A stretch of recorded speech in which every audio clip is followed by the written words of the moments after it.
They set me up and schemed to ruin my life. Just apologize for what you did. Just apologize. No, Tony, no. The whole world is gonna know the truth. He's a damn hero is what he is. I'm just getting started. Dead Man's Wire, rated R. If you were sexually abused while in a juvenile detention facility, you may be entitled to $580,000 or more. I obviously have a separate brand called Off the Record, which is strictly a podcast, but I don't know. Like, delivering stuff live, I fuck with it. All right, anyway, welcome. We're back to our desktop streams. I got to get, like, a poll of what you guys like. Because, like, say, for example, yesterday, maybe you thought it was a premiere or something like that. I was live. But maybe that should be actually a Off the Record thing. But, I mean, I'm talking in circles here, but like, you guys barely tuned in yesterday, but like when I do desktops, you guys are locked in. Like, y'all like, all right, bet. Let's grab a blunt. Let's get some Hennessy, and we're going to have a good old time. Do y'all not like IRLs? I'm asking you, this is for research purposes, right? Now, I've told you guys why I do IRLs. I do IRL streams. It's good for collaboration. And also like the clipping aspect, you know, like these days, the meta kind of in streaming is like clipping, honestly. And anything you do in a IRL stream is clipped, right? As opposed to like desktops, you know, that's where like some of the other pages, like they got to get longer form content to really get some good clips. Anyway, all right. Somebody said, depend on who you're with. Oh, okay. All right, that makes sense. Depends on the person. Okay. Okay. IRL interview sucks. Desktop only. Jeez. All right. Maybe we do like 80-20. You didn't get a notification yesterday? Oh, that's probably because I didn't schedule it. I should have scheduled, right? Okay. Desktop in the winter. Got a branch out. Yeah, I try to do a little bit of everything, you know? Okay. Anyway, yo, welcome. We haven't done topics in a while. I'm back. Yo, this is becoming my new like favorite shirt now, yo. All black with the stars. I'm looking drippy. Holy. Feel like I'm in some like, I feel like this is like my merch version of like Chrome Hearts and extra drip, bro. Like, I'll be feeling good. You're Verselli. Thank you, my nigga. You're so talented. All right. Let's see what we could get into today. So we do got 50 who is commenting on, and he's still trolling Jim Jones and them. By the way, we got to, actually, I guess we should probably start with Jim Jones.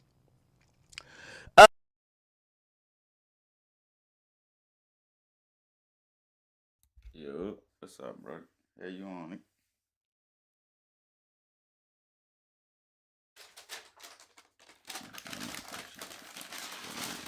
Yeah, you on it?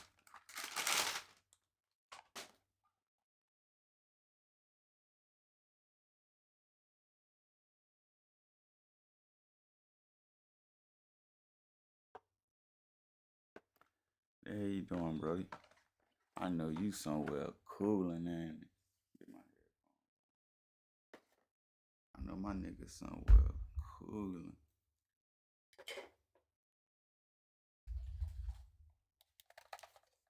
Rolling up. My nigga rolling up just to not smoke. I feel it.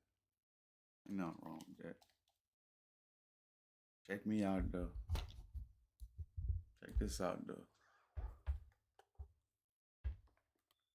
We got some tsunami cheesecake, some strawberry cheesecake, and we got some Fetty cookie milkshake.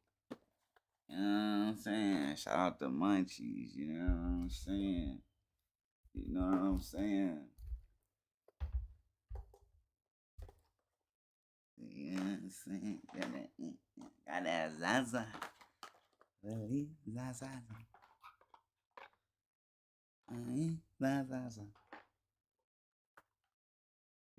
If you like that.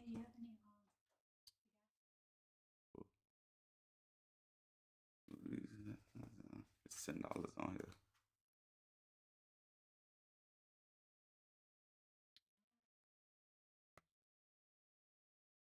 Me wrench.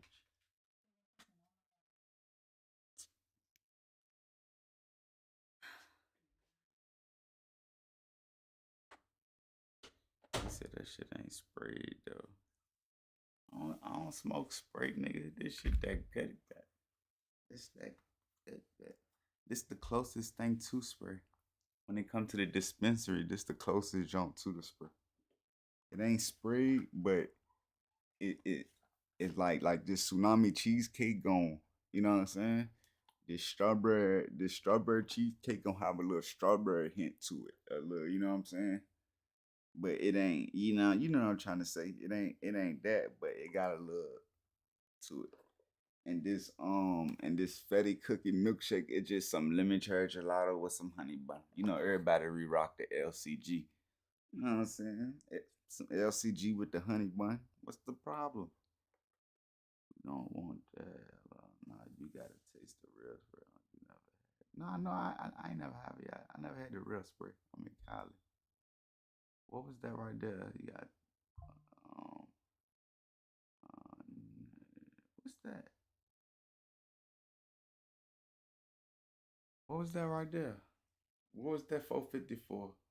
Y Street Reach is currently in.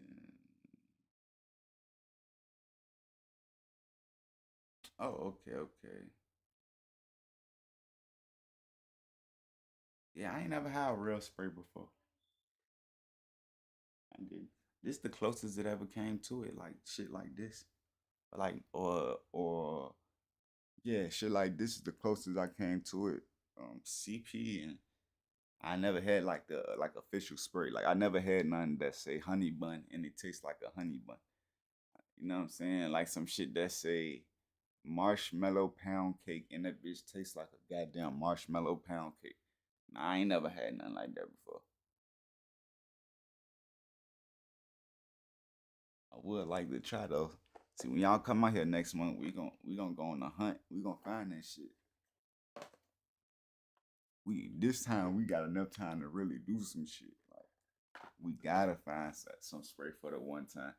And hey, hopefully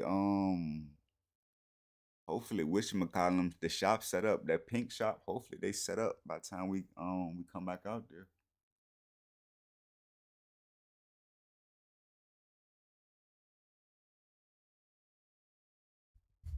Yeah, I'm anxious for February. I ain't gonna lie, bro. I'm anxious as a motherfucker, bro. We gotta smack all 5 of them NBA games. You know how hard that'd be to go to that many NBA games, bro, day after day? Like, bro, that's too different. We gotta smack them Jones. I'm hitting them bitches. I'm going to them games. I ain't gonna lie to you.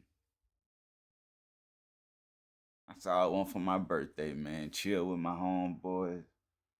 Nigga hit up some sporting events, blow some good gas, and eat some good food, man. Just enjoy ourselves. Ain't nothing, you know what I'm saying? What's the problem? You can't go wrong with that. You with your homeboys, with the people that matter, getting high, and going to some sport events. Like, come on. Nigga can literally get in that car and drive wherever the fuck we want. You feel what I'm saying? No limits to nothing. Like, niggas grown as shit. Everybody 21 plus. The longest I've been on this earth, I ain't never get to do no shit like this. So that shit gonna be dope.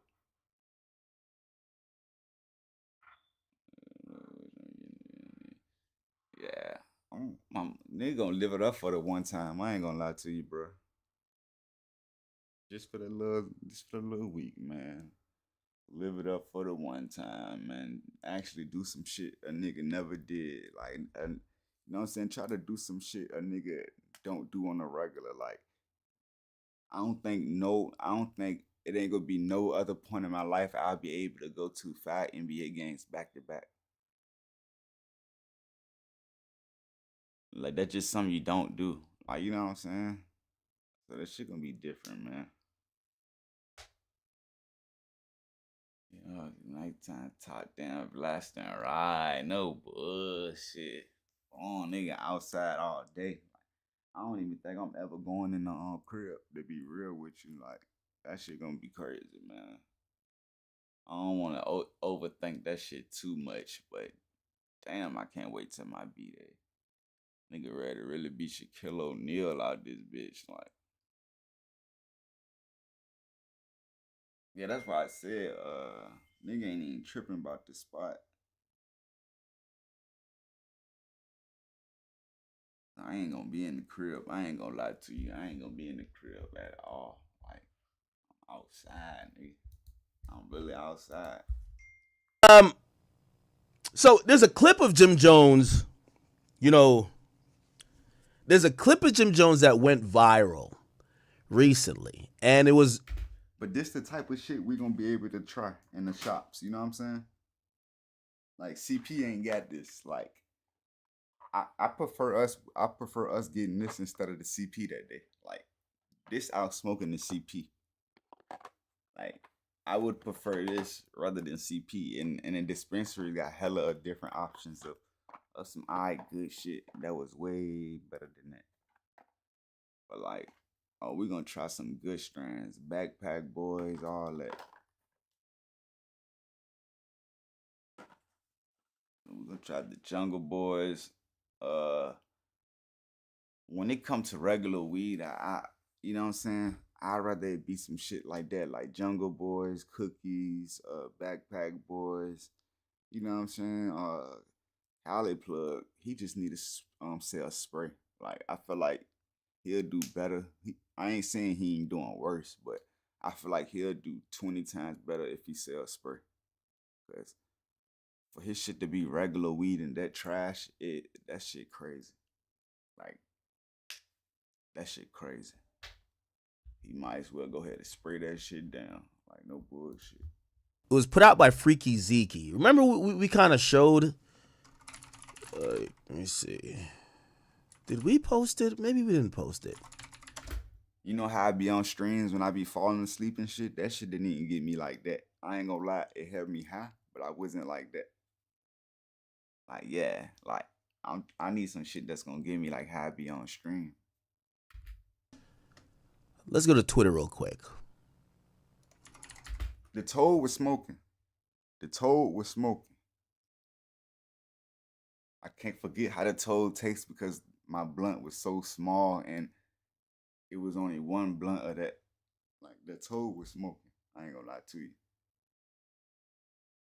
That I need more of the Toad. Like, I need a fatter blunt. I need like a 3.5 of the Toad. Like, I had like a 0.7 in the paper. I don't be going out like that. I need like a 3.5 of the Toad. But that pre-roll was weak as a bitch. The lemon cherry, that blue lemon cherries, that shit was decent. That shit wasn't bad. They made Bachi, that shit was decent. Nah. I feel like the big's the one. But it's cool. Trust me, bro. We gonna blow, bro. Like, we hitting them shops. Like, we gonna blow, nigga. Like, it's gonna be a different type of blow. Like, we really gonna smoke. Girl ain't gonna be with me in nothing, nigga. So I'm gonna really get to smoke how I want to. But the bigs looked cool. I want to try like a better big. The SFV won't it, but the bigs looked cool. And bitches is so expensive.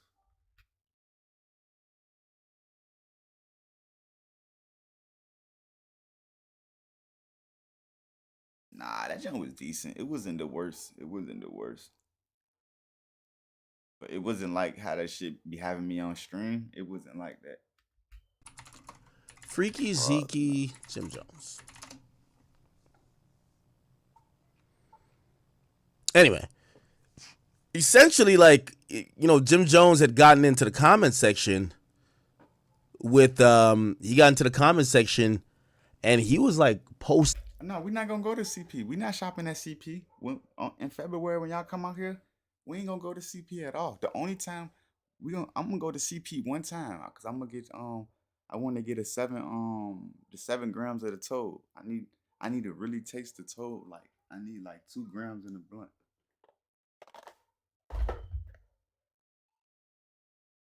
But no, we ain't hitting CP. Hell no. What the fuck? That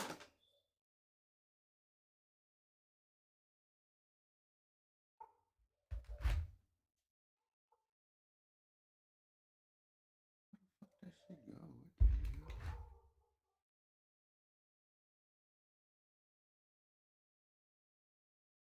Yeah, I saw the toad and some wax. The toad and the wax and a weed pen. I ain't gonna lie. I wanna try the other shit. The weed, no. I'm gonna get one big. I'm gonna get the toad. I wanna try the one of the bigs. The blue nerds looked decent, or pink nerds, whatever that was. I just wanna try one of the bigs. Cause I never tried the a good big. And the toad. That's it. Other than that, we ain't hitting that nigga up at all. Hell nah, bro. Fuck no. That nigga ain't getting my money. We gonna hit the good jumps, like good shops, man. Trust me, bro. We ain't do nothing, nigga. Like, and I'm disappointed. I let you go out like that, but I'll be damned if I do it this time. Shit. In a whole bunch of like damn near threats when it came to like Freaky Zeke and others. Like he was saying, "Yo, Cam, you a bum, you scared, you pussy." He was basically saying, We gonna "Yo, blow. this guy, We like gonna he's blow not." though. This is Fuck Freaky them Zeke, by the way. small. They're all in, or they were all in Dipset. And essentially, what ended up happening was Freaky Zeke ended up posting like this video. I ain't gonna lie. On day 10, when everybody leave, like when y'all leave and shit, I'm gonna hit Cali Plug up on the last day. I gotta take some of that shit back home with me on some personal. Get a couple of smalls, you know what I'm saying? And this was a video of like an old altercation with Jim Jones. Now, I think we read this stuff before already. I told you guys because, you know, like people like Mano would love to have y'all think that I'm now age shaming. Like I'm trying to make people who are older not be in hip hop, which that couldn't be further from the truth. I did a show with Joe Budden. Joe Budden's approach. No, I'm talking about when y'all leave, I'm going to buy some smalls. Like I'm going to buy like 5 ounces of the smalls and take it back to the crib with me. But the smoke, you could take shit back. Like I could show you how to wrap that shit up. I know Lil Bro said he ain't leaving nothing. He said he taking everything. He said, G and got me fucked up. He said, I'm taking everything. That nigga, yeah, you tripping, nigga. Yeah, I smoke on a budget. When I'm smoking Dolo, nigga, I'm just trying to get ski. As long as I'm getting high, I'm straight, bro. I ain't tripping. That shit was getting me high, bro. Like, I was too geeked off that shit. I ain't gonna lie to you. 50. I do frequent podcasts with Vlad. He's over 50. Gillian Wallow, they're in their probably late 40s. Like I actually encourage people who are no matter what age to be into hip hop media or just the hip hop conversation. I'm not age shaming like that. Now, obviously, if you're like ignorant to a certain part of the culture, I'll make fun of it. But I don't think there's an age. CBDG. CBD don't even get me high. Now that one I could tell you, I had CBD before. That shit don't even give me nothing. I'm talking about Nathan. Damn, he played them. My nigga said CBD. God damn.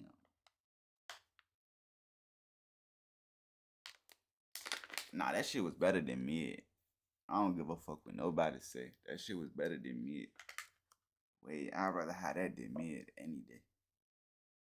Like, mid now, nigga, taking this shit too far. Like, and I ain't talking about no, like, you could be, yo, nigga, like, I don't even know how to say it, but nah, I don't want no mid. I'm past that shit. Keep that mid. No, and I ain't, and none of my niggas who smoke mid, I salute y'all, but I don't want that shit. Limit on it, right?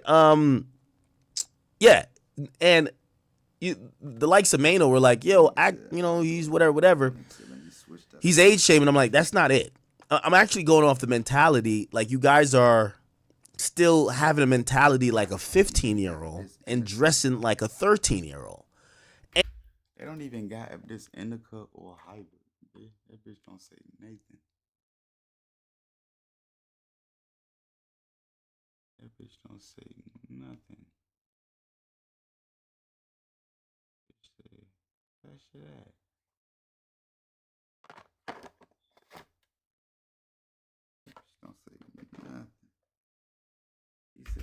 And the guys who are current YNs, they just don't identify with guys with gray beard who look geriatric. No disrespect. Like I said, that was my first time going to, my second time going to Cali Plug.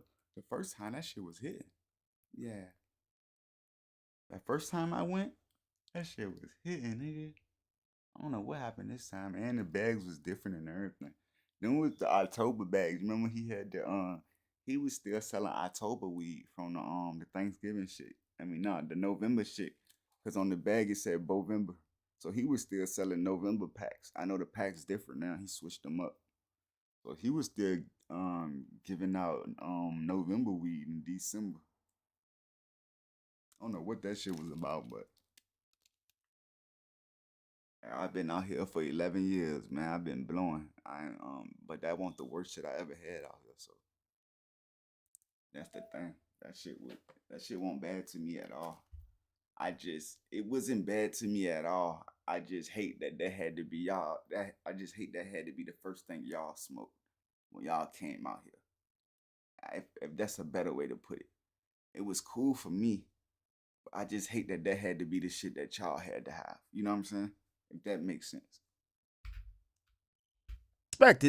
Again, you could do whatever you want, but if you're trying to appeal to them, again, you gotta take my advice, but maybe like an OG perspective would be probably the doper way. Again, and then you set that shit off when you brought that SFV. You blew it. you set that shit off. My nigga brought some SFV out of all those strains that was on the table. So yeah, that was bad. That was bad. Hey, but look, I promise you, bro. Watch. I'm talking about fresh off the plane. I got that shit for you. Like, here, light that up on something. Light that up. Go ahead. And that was me trying to give commentary about, their new podcast that started up.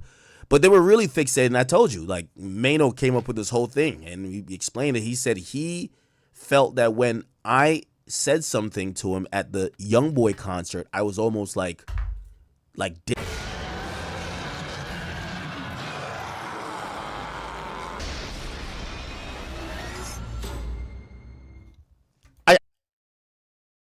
I say that to say, again, it's not about age, because Cameron, who's like 50 as well, Cameron came in and Cameron started clowning him about age. And again, it's not that he's 50, it's that they're not acting age appropriate. Like they're acting emotionally like 12. I got a fresh 14 G's for you straight off the plane. Of some za, like some good dispo za. I got some good fresh shit for you straight off the plane. 14 G's. Here you go. Get your mind off that until we get to some other shit. You know what I'm saying? They're still thinking, let's pull up on the block. Let's do this. You know what I mean? And that's where, I think people realize they're a little bit outdated with it, right? So anyway, after Jim Jones shows up in this comment section, I can't find it here, and I want to keep scrolling because I did type in my search term, I typed in freaky. So you never know what that might bring up, right? I typed in freaky. I don't want to see no inadvertent porn. But essentially, Freaky Zeke responded, and he responded to Jim Jones by saying this. Still warm. You know what I mean? Niggas talking all that soft shit. Niggas ain't soft over here, nigga. Remember that time? Yes, so Jim Jones called him soft. When Dame asked you for the fair one, you brought the homies out there, and they told you, nah, you hit them up. Matter of fact, I don't even gotta say nothing else. I got the clip right here. Fight for you. Yeah, they do. You never took nothing, nigga. You ain't no thing. They do. That's right. Yeah. Now, let me put a little context to this. So this is like an old video of supposedly not Cameron, Jim Jones getting into it, into a heated argument with Dame Dash, and looked like they're about. That's crazy. This would be one of his topics. I seen this the other day, but this ain't nothing I would have brung up on stream. That's why I act really on it. Like, he really do that shit because he talk about whatever, even if he's not interested, he's going to talk about it. To fight, okay? Watch. You're entertained. Play the game, baby. You're a tough rapper. You soft, gang. You soft. You get your feel. soft, nigga. You get the You film. soft, nigga. You get the This ain't film. 1989. You get the film. You ain't never had like fuck me up. So some guy who's with Jim says to him, like, yo, go beat him up, right? Like, they're trying to tell Jim, yo, come on, man. Like, you're lifting all these weights. Go beat the guy up. Like, you know, I don't think Dame Dash has ever been, like, a physical specimen, and he's, like, outside just popping a lot of shit. Like, yo, da-da-da-da.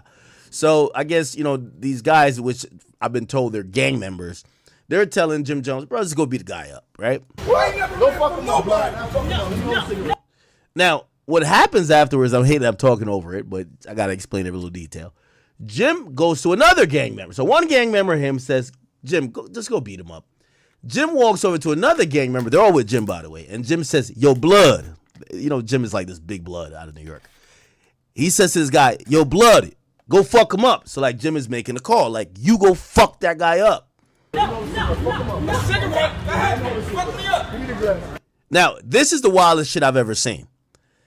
Jim tells his goon, go fuck him up and handle my beef. And then he says, let me take your glasses off your face. that was wild. It's like, yo, let me take your glasses off your face. Go fight my battle. This is actually dope shit. He takes the glasses off his face, and Jim is telling him, go fight for me. And Jim is now telling him, fuck him up. There we go. Is that the end of it? Or we gotta go to part Right now. Here we go. Fuck me up. Fuck me up. Didn't even give him the fair one. Anyway, you want to see the whole clip? Go to You Welcome Network. Okay. Nice plug. Go inside and do something. Never sit me down tonight. Come on, guys, please. Let's just chalk this off as a fucked up day. Oh my God. It's Funfetti Cookie Milkshake.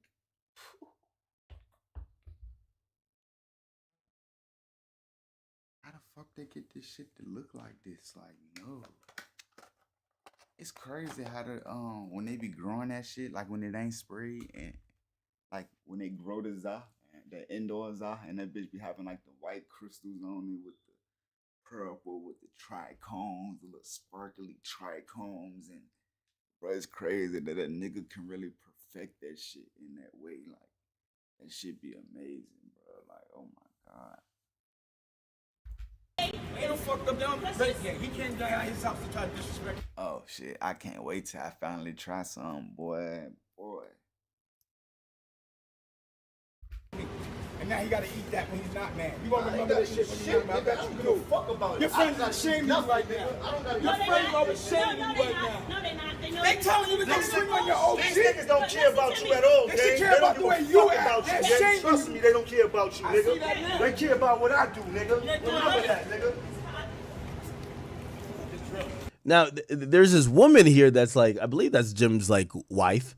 She's like trying to keep the cool. Like, she's trying to keep the cool. Like, she's, you know, these guys were like friends, right? If you're not doing that, let's not do it. If you're doing it, let's get it over. I ain't got no next. Exactly. Look, we're not. Let me do what I need to do. I like regular weed more than spray though. So I'm a regular weed smoker. Like, I'm fine without even trying that shit. But I do want to try it. But I prefer like just some good za. When y'all come out here, we just gonna smoke some good za. Like, we gonna smoke the shit that I don't even buy because I don't even be trying to pay for that expensive shit. But we gonna pay for the shit that I be wanting, that I don't get because I'm smoking Dolo, so I just be blowing. But yeah, we gonna smoke that shit that I be wanting to get, but I don't be getting. Nigga only get that shit on special occasions around my birthday time and shit, but we gonna get that shit. We gonna get that shit that I wish I can get, but I can't because that shit fucking expensive. So Dame, as much shit as he talks, and, you know, I think he gets a really bad rap these days. He's like, yo, if we're fighting, let's fight. If we're not fighting, let me just keep going on my day. I'm gonna take a beat down, let me take it. I'm gonna look good while I get it. Let's go. Let's go. Oh, shit. I'm right here, I ain't going nowhere till y'all go. Get off my block then. You can't do nothing. Get off my block then. I can do You can't do nothing. Oh, shit. Okay. Now, I think this is, let me see, Dame Dash Jim Jones. Let me see if there's a longer video. Hey, dude, you don't never sit me down tonight. Come on, guys, please. Let's just Fuck me up. Yeah. this happen. You can't let this happen. You can't. Fuck me up. Give me the glove. Fuck me up. All right.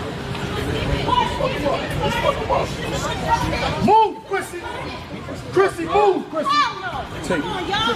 Baby, please, you can't let this happen. You can't let this happen. You can't let this happen. You can't. No. Go inside and do something. You never sit me down tonight. Come on, guys, please. Let's just talk this off as a fucked up day. Ain't no fucked up down. He came down at his house to try to disrespect me. And now he gotta eat that when he's not mad. You gonna remember this shit when you're mad. I bet you do. Fuck about it. Your friends are shaming you right now. Your friends are shaming you right now. No, they're not. They know it. So Dame is also kind of getting at his ego. He said your friends are ashamed at you. Now, I don't know if this is like, y'all remember AK, you just played the same video like 3 times, gang. Like, I hate when he do that shit. the scene in do you remember the scene in, oh my God, what am I blanking on the movie? Training Day, where Denzel basically orders like the entire block of gangsters to be like, yo, fuck up the white guy or like kill him or whatever. And they basically look at Denzel and say, yo, you got to put your own work in. It looked like that's what happened. So it looked like, you know, the gang members with Jim, they kind of look at Jim and they said, yo, you know, they probably have some mutual respect for Dame. You know, like a lot of times, no disrespect to gang members. Like, you know, I always tell you, like, you know, a nigga is only as loyal as their last meal. If you didn't feed them last, expect no loyalty.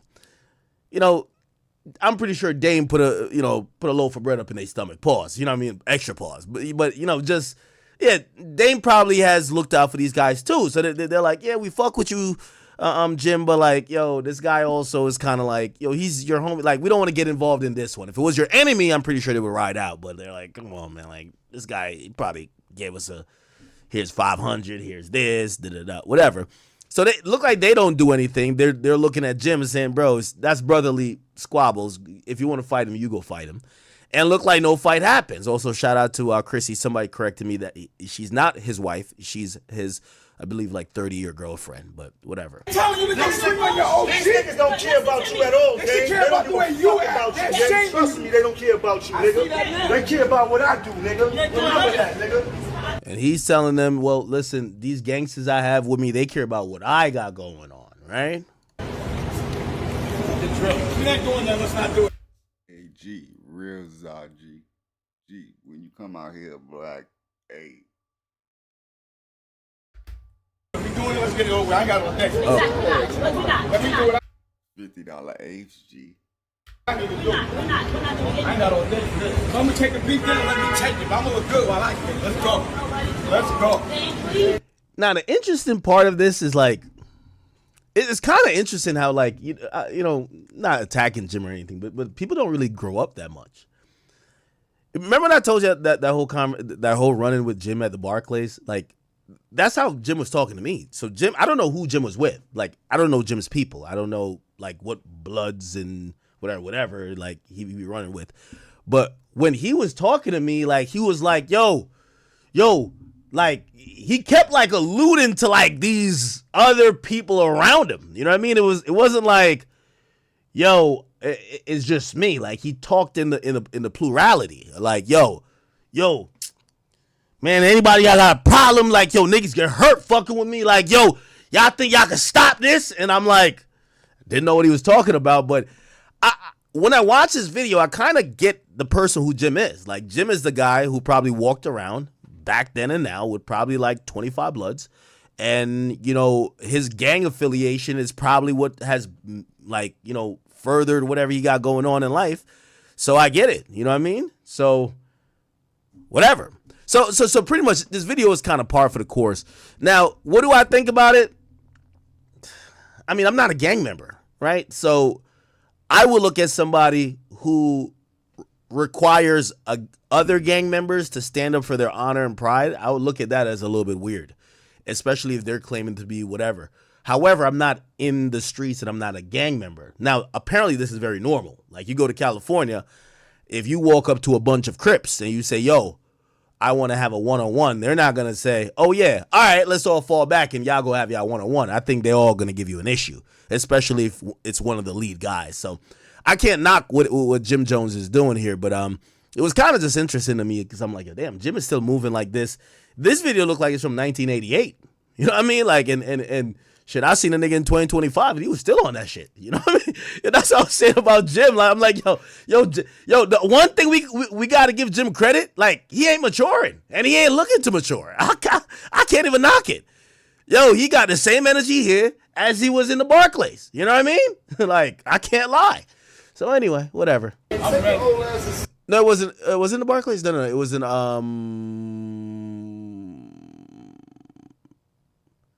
I think it was in Jersey. It was Prudential, I think. Yeah, I think so. I'm right here. I ain't going nowhere till y'all go. Get off my block then. You can't. But anyway, I do give Dame props for this. Dame comes off as very prideful. He claims he could box. He has like some videos of him like boxing. Do I think he's like, he actually addressed this too, right? He actually addressed this. Actually, because I meant to talk about this topic before, so I actually have the link for when he talked about this. And then we'll get to the 50 stuff, whatever. So he responded here. Dame Dash finally tells what happened with him and Jim in detail. A must watch. All right, I even have a timestamp for y'all here. Here we go. Beat up before, especially if it ain't no guns or nothing, before I'm gonna just let somebody straight disrespect me. Or like if somebody goes stick them up, pause like that, I gotta see the gun. You know what I'm saying? Like show me the gun. You know, I'll give it to you, but just show me. I'm gonna give it to you. But just show me a gun. You know what I'm saying? Okay. Like, I'm gonna give you a gun.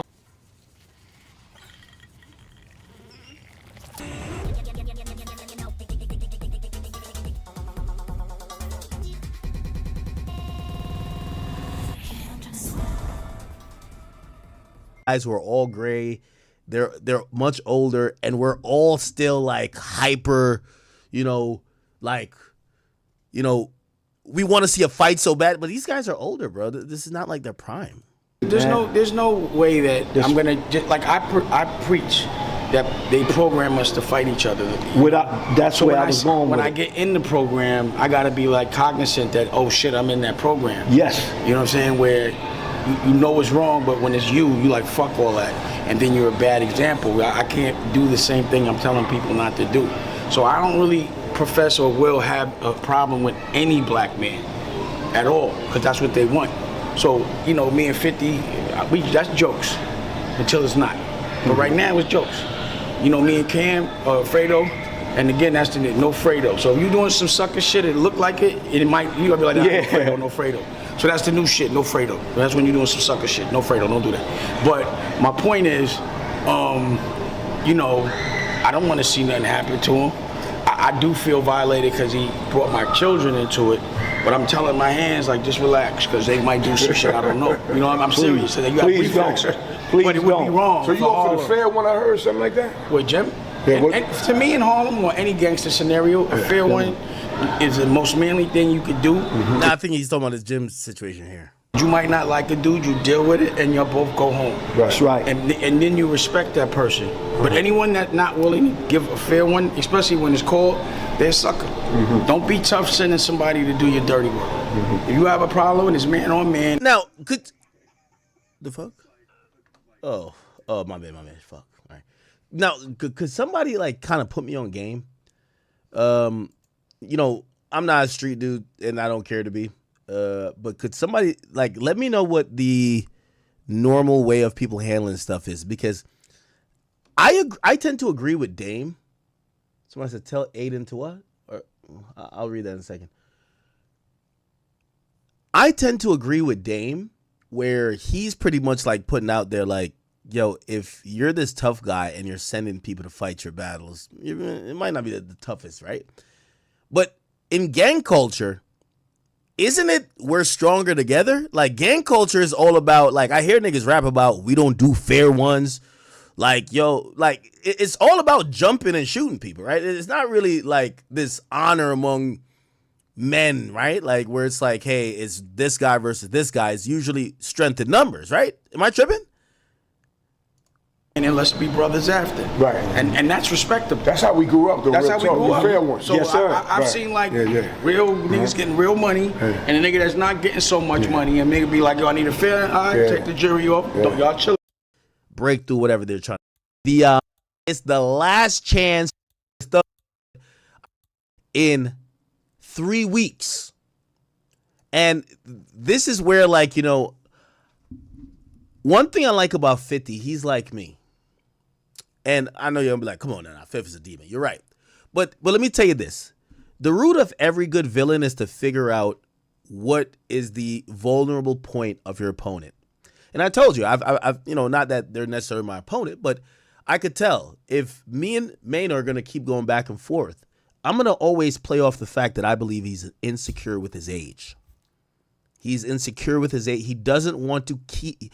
If you constantly remind him that you're a 53-year-old man, he will explode, shrink, or he'll crash out. I noticed. Man, they grown, man. Fuck it. Like, that's what they want. Let them do what they do. They both slow though. I could tell, right? That's his Achilles heels. Look, you can tell by this thumbnail right here. Look, this is him. This is a 53-year-old man that was upset. 50 has figured out another Achilles heel. And what that is that these guys, they're not doing, and I think Fabulous might be the only exception. They're not doing this podcast out of luxury and kicking back. Like, for example, 1208 Dick. Then you're gonna see Nick. Every time. Joe and Jada. I don't think either of them need that podcast. I don't think a lot of some of these legends and OGs need that podcast. Need whatever podcast they're on. For whatever reason, this podcast looked like it's the last chance of making it really big. Now, they've all had some moments of, like, you know, of shine. But with the exception of Fab, they haven't really been them niggas. Right? And 50 has realized that shit matters to them. So 50 kind of hit them with a jab. You notice their tone changed when 50 said, y'all owe $250,000 in rent. They try to play it off. They said, oh, we're going to do a episode called The Squatters in Action. But 50 came back and said, yo, I got them to pay that money to the man. The man even offered me part of their podcast. So financially, he realized they're not all the way correct. And, you know, again, I think Fab is up. He's the only one. But Fab, I don't think he gives a fuck too much about doing a podcast. I think he just fuck with these dudes. The onus is going to fall on Jim and Mano, because that seems more of their lane to finally break through whatever they're trying to do. So Fifth realizes that, and Fifth is in their business. They ain't pay rent, on their ass. They had to wire some money over on some emergency shit. They haven't filmed an episode in 3 weeks. Podcasts usually drop every week. People take a break for Christmas or whatever. It's 2 weeks into the new year. We ain't see one yet. What we get to find out, and this is how great Fifth is that maybe they're not filming at the new spot because they don't have power. They're going through a beef with their landlord. Their landlord realized these guys are either insolvent or can't pay their bills. And in certain situations, the landlord, the light bill goes under the landlord's name. So you know what the landlord probably does? Because they probably paid a little bit of the money. They probably didn't pay the full thing. The landlord cut the power. No power. Y'all think y'all gonna keep playing with me and keep recording that podcast acting like y'all a boss? Fuck that. Y'all gonna do it in darkness. They better go to church. Only God could create a miracle. Let there be light. Because now 50 is getting the exclusive info that their podcast space has no electricity. Darkness. Yo, you ever seen that part? Look. Charlie Murphy. Doc. I don't know why these niggas want to beef with academics. Like, this nigga ain't got nothing but time on his hands. Right here. Because of my complexion, he used to call me Darkness. He calls me and my brother Darkness. He calls us Darkness Brothers. See, this is long before. That's what's happening over there. Darkness. Hold on, we gotta get the yo. We need to drop from Dave Chappelle playing Rick James. Here we go. Wesley Snipes. Back then, we was the blackest niggas on the planet, according to Rick James. And both of them Brother Darkness. Twin Brother Darkness. At Vistaprint, we print signs so people can see your brand up close. But we also print signs so that people can see your business here. See it here, and see it here. Oh, Cam, turn off the lights, and so listen. Turn off the light. Oh, shit. Them niggas out of power. Nah. They going through shit that I possibly can go through. And they fucking millionaires. Nah. Ooh, okay. Damn, all right, I'll cut this for copyright purposes, but look like, get the flashlights out. Now, theoretically, they should be able to still film without the lights, honestly. Like, once you bring in a generator or something like that, uncomfortable situation, you're probably going to be cold, but theoretically, you could get some high-powered lights to power the set, power the cameras, the recording device or the computer, and get an episode recorded, right? But anyway, look like that's what's happening. And then 50 posted this. He says, look at this. He says, they in there like, all we got is us. LOL. We all we got. Forever. Oh, man. He's saying they're in darkness. Ladies and gentlemen, are you ready for Super Bowl 60? Are you ready for the excitement, the adrenaline? Branson Cognac. What the fuck? What happened with the lights, man? And whenever you're ready. Ladies and gentlemen, are you ready for Super Bowl 60? Are you ready for the excitement, the adrenaline? Branson Cognac. What the fuck? What happened with the lights? Okay, so he's making a joke of the whole thing. Interesting to see what ends up happening. They're taking it like it's promo. Jim Jones has, kind of started a,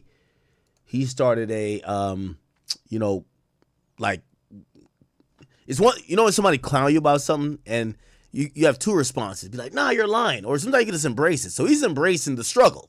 Like this, right here. Since I'm starting the year off at the top of your Explorer. Hey, nah, these old niggas so internet out, bro. I'm glad I don't love the internet the way these old ass niggas do. They love this shit. Are you not entertained? God damn, it's cold as a bitch in there.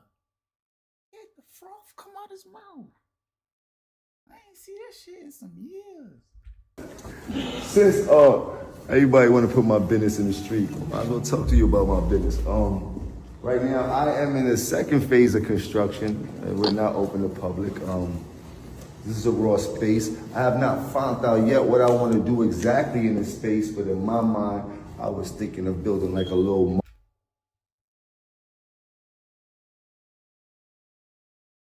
We ain't gonna never hear from this building again for the rest of this year. We could put a parlay on that shit. But we'll see how that goes. Pull up, show you what we've been doing. I'm building a multi-purpose content creation facility. Jim for Jones, media. Jim Jones turning to me. I told you I be doing my DIY thing out here. This nigga, he grabbed the drill. He grabbed like the construction outfit too. Fashion, music, and broadcast. We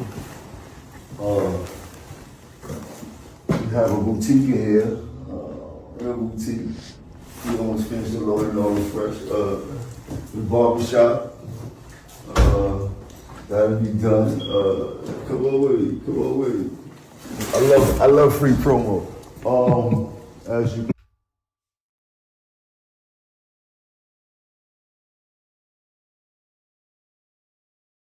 nigga say he don't even know what to do with this space. Like, you don't even know what to do with this space. Like, my nigga just doing shit. These niggas old as hell. You see, the over space. This is actually a studio. It's almost done. One side. It's gutted right now, so don't hold nothing against me. Show you. Truth be told, doesn't look bad. Just gotta pay their bill. Old shit costs paper, you heard? Don't want nobody to think I'm in here, you know what I mean? It's crazy because, what you doing? The young boys usually be back there. The young boys don't feel no temperature. All they feel is opportunity. They still be here working in the midst of us working.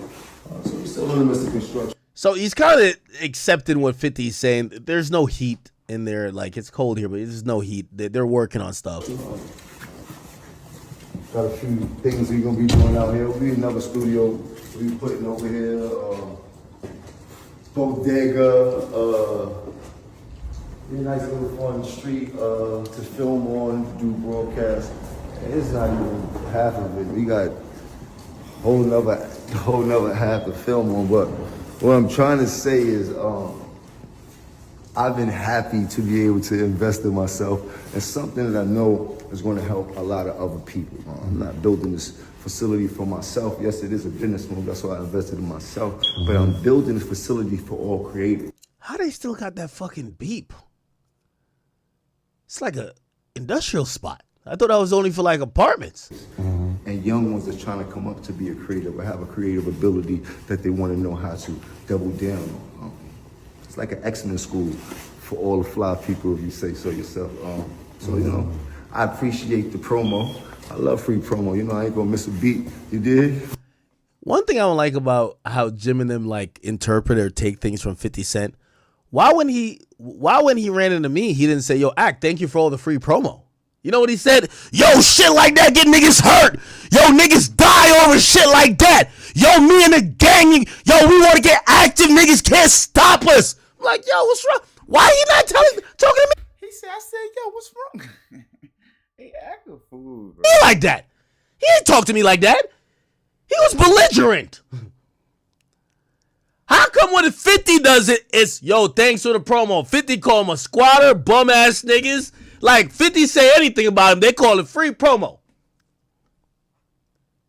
With me, they're belligerent. It's cold in here. I love y'all, man. Okay. Then there were a few more things. So saying since the cat's out the bag. Oh, my nigga did one. You record? You record? All right, come on. Hey, crazy. Might as well show you all the process and we could do it together.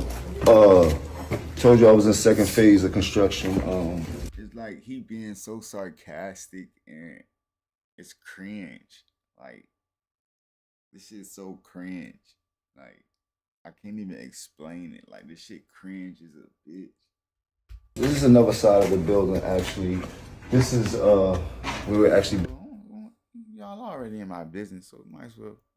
Like, just like, that shit's so cringe. My sister be acting like that. I hate that sarcastic shit. Building the gym at, all my gym enthusiasts. Pull up. Right now, they, just sheet right. Oh, that's because that joint a little far away from me. Hold on. Let me see. I probably turned that joint down, too. Let me see. I'm talking low as a bitch. Oh, let me see. Yo. Hold on. He said I gotta put my eye to the phone. God damn. Let me see. Yo. Hold on, let me see. Hold on. Yeah, that joint is kind of low. I don't know why it's peaking that low.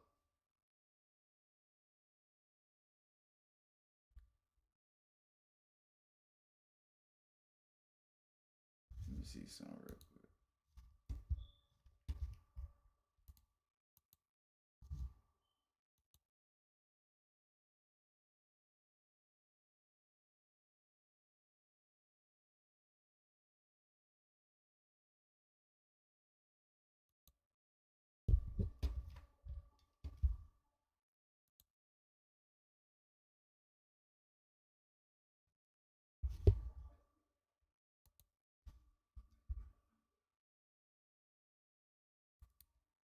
Playing that lame ass music.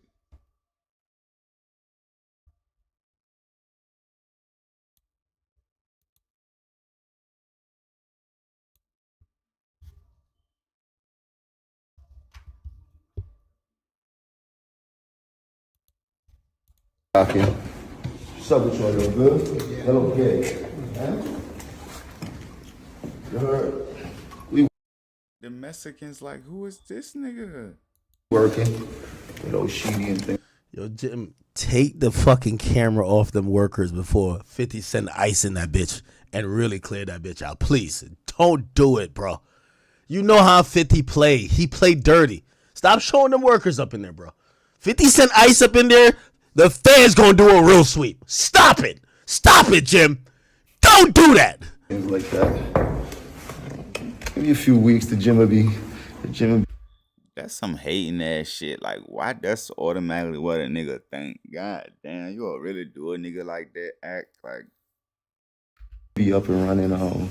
I'm excited. Start to shoot my fitness shows. This jacket hard though. Get everybody. It's a miter, so you pull out, then you go down. It's all good. Anyway, shout out to Jim, man. Remember, let's go to ASAP Rocky, yo. Or have not ASAP Rocky done right by you. Like, was there any part of you going into? He's actually done a couple of interviews, I believe, right? This is the one that's kind of like. When I come back, just give me some malt liquor, 40 ounces for old times. Like experimental records for that time. Yeah. You know?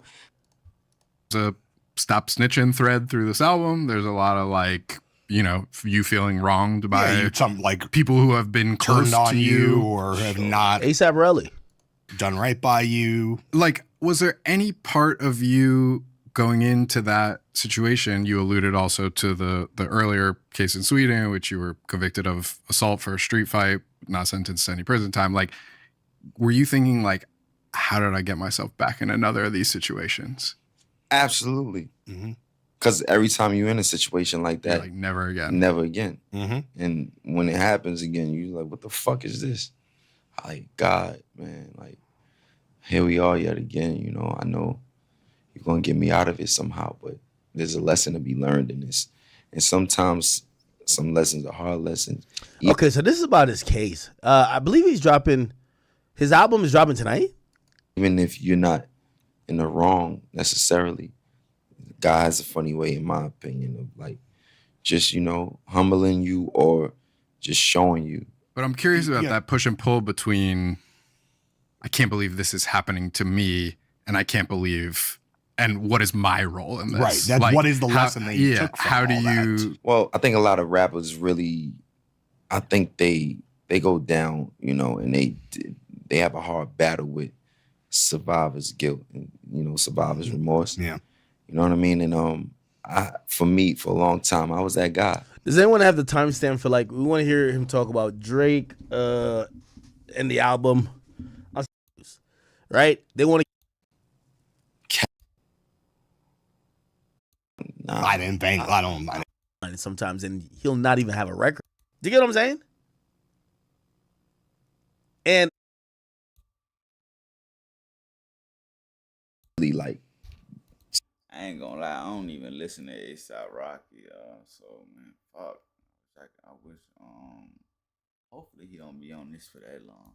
sounded too full of myself. Like, I think that we're supposed to inspire. Mm-hmm.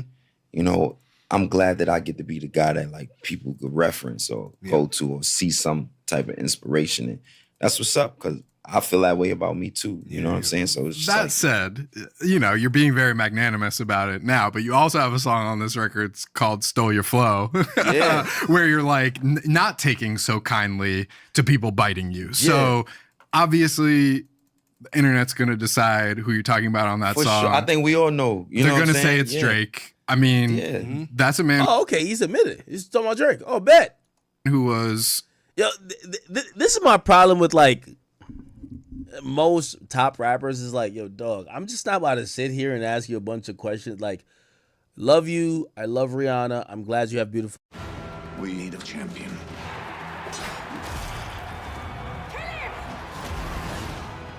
brothers out much in skill and experience. Y'all both did stuff with each other's women's or whatever. What's up, bro? Let's get to the shit. And usually most artists, they try to act above the fray and be like, no, I'm not talking about no one. Yo, it's whoever you think. Nah, just admit it. Okay, so he actually admits it. I want to give Rocky some credit for this. Fuck with you for this, Rocky. I like this. So obviously the internet's going to decide who you're talking about on that For song. sure. I think we all know. They're going to say it's Drake. I mean, that's a man who was with you in those early days too, sure. brought you on tour. Where did things go wrong in that relationship? Now, I don't know why I'm so simple. Yo, chat. Yo, watch. I'm going to predict it. I haven't watched this yet, but I'm going to predict what he's going to say. He's going to say like some really convoluted answers. Yo, here's the facts, man. Yo. Let us hear what nigga gonna say first, nigga. God damn. Yo, Rocky's wife, Drake was with before. Like, yo, chat, like, yo, I was just having this conversation, right? I was having this conversation with my homies in the Discord. And tell me if y'all don't know these people and I'm like talking out of y'all reach. They watch a bunch of streamers and shit. So they said, there's a streamer named Jay Cinco, right? He's dating a girl named Lala Island Girl. And she's pregnant for him. So like they're having a baby. And supposedly he went on like Neon's stream. And Neon, I think it's Neon. And Neon played a song by A Boogie. I'm getting somewhere with this. No, not A Boogie. I'm sorry. Fuck. I'm fucking this up. No, Neon played a song by Lil TJ. Sorry. And basically, like, they told me, they were like, it got a little bit weird. Let me see if I can find the clip. Jay Cinco Lil TJ. And by the way, I don't have no issue with Jay Cinco, so I don't want him to, because I think that I saw the internet trying to spin like some weird shit when I mentioned that his girl got pregnant. I was never calling his girl a hoe. I was just saying that there's a lot of fucking happening in these influencer circles, and I'm actually surprised nobody's having kids. And so I'm not commenting on her. Anyway, but speaking of which, so Neon plays Lil TJ, and Jay Cinco kind of like looked like Jay Cinco was like, yo, I'm not kind of jacking this. Look. Like he thought it was funny, like, oh, you're probably trying to be funny. And look at Neon's face. When you kiss me when I'm stroking deep inside of it, I swear you run it so good. He kept it kind of cool though. Yeah, but he's like looking at him. I swear, a nigga supposed to give a fuck about who the hoe used to talk to before I even knew her. Anybody tripping about a bitch past? What the fuck? I get it, but like if we just started talking, I can't control who she used to talk to. What you want me to crash out? Like, nigga ain't that bent up over no bitch. Like, huh? The fuck? Why you pointing looking at me?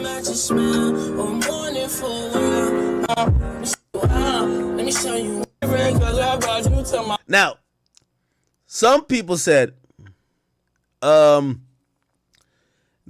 like, the issue was that he's looking at that song as, yo, homie smashed my girl. So Lil TJ used to date Lala, right? Way before him. Like, this is not during the time he's been with her. It's way before him. So, like, really, it's not a cheating situation. None of that. But a lot of people said, yeah, that is weird. Yeah, don't play another guy's music who smashed the girl I'm with. And for me, I can't believe that nigga AK still brings shot in. Like, bro, that shit blew my mind, bro. I thought he was done with that shit, gang. Like, that nigga act a fool, boy. That shit a lot. He ain't never letting that shit go. I think bro just I just think bro just one of them niggas who be cool with his exes after they break up though. It's niggas like that. I actually don't think it was that big of a deal, honestly. Like, it's not like she cheated on him and fucked Lil TJ. This is way before this dude's time. But I was arguing like my homies, and they were like, nah, if my girl fucked a rapper, that rapper music. Man, bro, no, bro. Like, huh? Niggas just want niggas lame as hell. I talk to my homies. Nigga, them lame ass Discord niggas that be in the Discord, bro. Like, come on. Like, what? Niggas some lame ass niggas. The niggas in the Discord be like, it's crazy, bro. Music could never come on, ever. And I'm like, interesting. Now, I don't know if someone was with a woman. See what Rocky explains this to be. I mean, I don't know. I don't know. I just You know what it is, bro. Like, Drake kind of spelled it out on Family Matters as closely as he could. Right? He says, Rakim, which that's Rocky's real name. Rakim talking shit again. Gas because you hit my BM first. Because that's the thing. Supposedly, A$AP Rocky was smashing. And I'm only saying this because Drake has admitted it. A$AP Rocky was doing his thing with Sophie, like way before Drake got in the mix. And Drake is kind of like throwing it back on him, pause, saying, gas because you hit my BM first, but do the math who I was hitting then. Because he's basically saying, you know, I was Rihanna when you was doing that, right? And you know who you married, right? Rihanna, right? Smoked his ass. Got a baby and he married to her. That's the joint that make when your heart hits your asshole, when you got the bubble guts and you like, ooh, like fuck, you know you already getting a little argument. You know shit finna be a little shaky for a couple months. That's one of them ones. Like, ugh, she was wow. That's one of them jumps. So really, that's the thing. You know it's the thing. What you mean, what's the weather?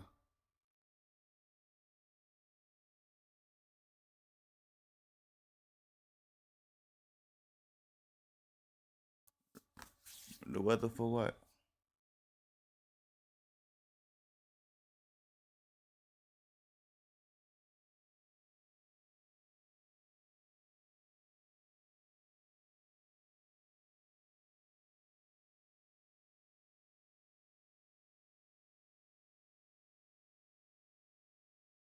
Where? Like where though? Temperature where? Where? Nigga, where?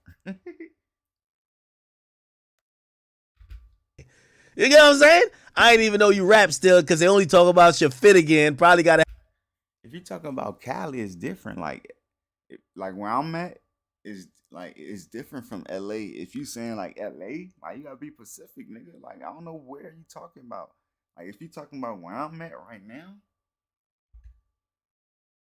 it's 59 degrees. But if you talking about LA, it's different. I don't know how. I have to search it up, nigga. So like, where you talking about? Fuck. The fuck? You gonna see like LA weather or wherever the fuck you trying to find the weather at is way different where I'm at. Have a kid again before you think of dropping any shit again. And even if you do drop, they're gonna say you should have modeled because it's Midigan smoking Fenny, and that's like, you know, the brand for Rihanna. Should have put it first. But look how quick it was for you to search it up. Like, huh? Like, fuck. So now trying to get it in, ask Frank, which is supposed to be Rihanna's like nickname, if this is a good idea the next time you cuddle in that bed again. She'll even tell you leave the boy alone before you get your head split again. Dope bars, by the way. But Rocky's acting like he don't know what the fuck they could have issues over. Come on, Rocky. Started just seeing people who just started out as friends and just became foes, seemed like they was unhappy for you and, you know, just started sending shots. And I think that's what led to any of our misunderstandings or whatever the case is. I wish you would flush that out, though. Because on face value, when he says... I want a nigga to say, oh, I was fucking his baby mama before he felt her, before he met her. But he was fucking my wife before we was talking. So that's why, bro, he not finna say that on no interview and he got an album coming out, bro. Go ahead with that bullshit. You know he ain't gonna answer it like that, nigga. I'm not answering it like that. The fuck? People that started out as friends now turn to foes because they start sending shots. Instantly, I start thinking rap shit. I'm like, if Drake is the biggest rapper in the world, he lapped you 14 times. Why the fuck he need to take shots at you? But then when you think about the larger context, that's not it. It's not about just musical success. Maybe like Rocky looks at it from the angle like, yo, nigga, you're a little bit salty that no matter if you're the biggest rapper in the world, she wanted me, nigga. I ended up with maybe a girl that was your dream girl. She wanted me. So, you know, Drake always got these lines where he's dissing the guy. He's dissing the guy that ends up being with the girl that he wants. And he's like, yo, she's not like, he has this line on Jaded. Obviously, I don't think this is a Rocky, but Drake's a generational hater.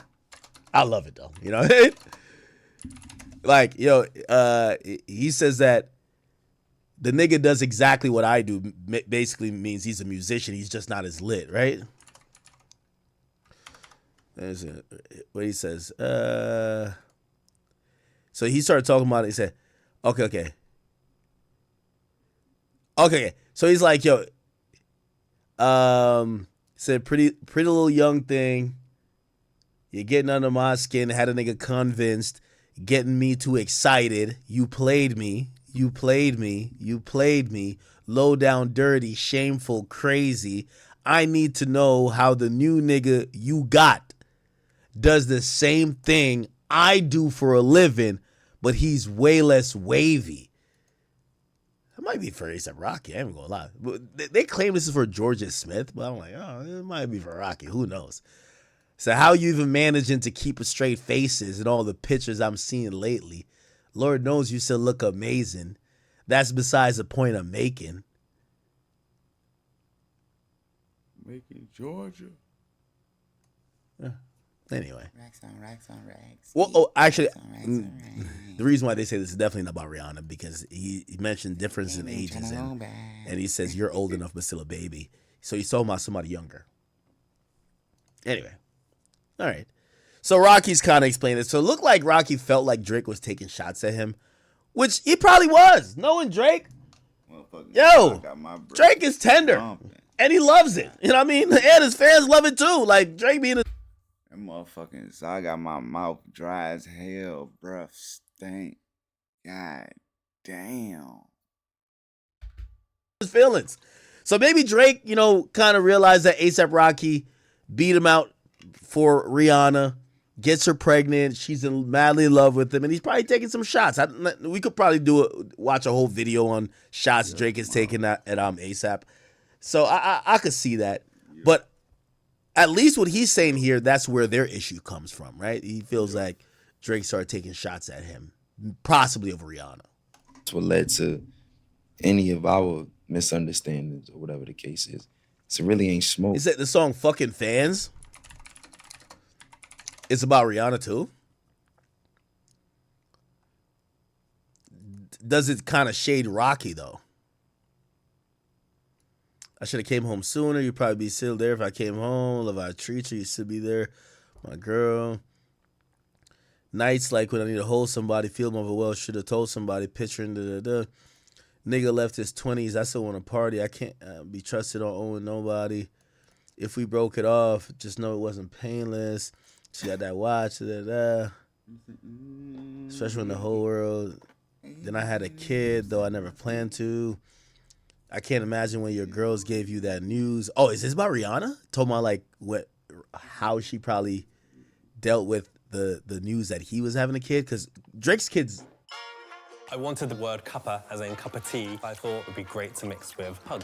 When I saw the domain was available, I was like, I'm taking it, I'm trademarking it, I'm going with it. He was at the crib reading stories they sent you. Most of that was bullshit, but some of it I did do. Hard for me to justify the woman I was into, especially when the whole world wished they had you. Ooh, this might be for Rihanna. Yo, that's a fact. Oh, yeah. Yeah, they say it's for Rihanna. Oh, yeah. Then I locked the door that night in Vegas because I had to. then I had a kid even though I never planned to. I cannot imagine when your girls gave you that news. I know that probably made you want to hit the streets on everything. Probably made you want to pour bleach on everything. Probably made you want to kill me on everything. Yeah, trust. I know that. Calendar must say 2014 because you're on the same shit that you was on before. I know you're not happy, girl. Everybody know. Could see it in your boyfriend's eyes at the show. Whoa. Don't tell me let it go. I'm letting go pro. You don't want to grow, but we do outgrow when 6 digits on the lock screen code. You crack into that hole and it's going to be a lot of smoke. We both getting rich, but trust is getting broke. Tear me down with words, but I know that's how you cope. Cover it up a lot. Cover up a lot, can't cover up your soul.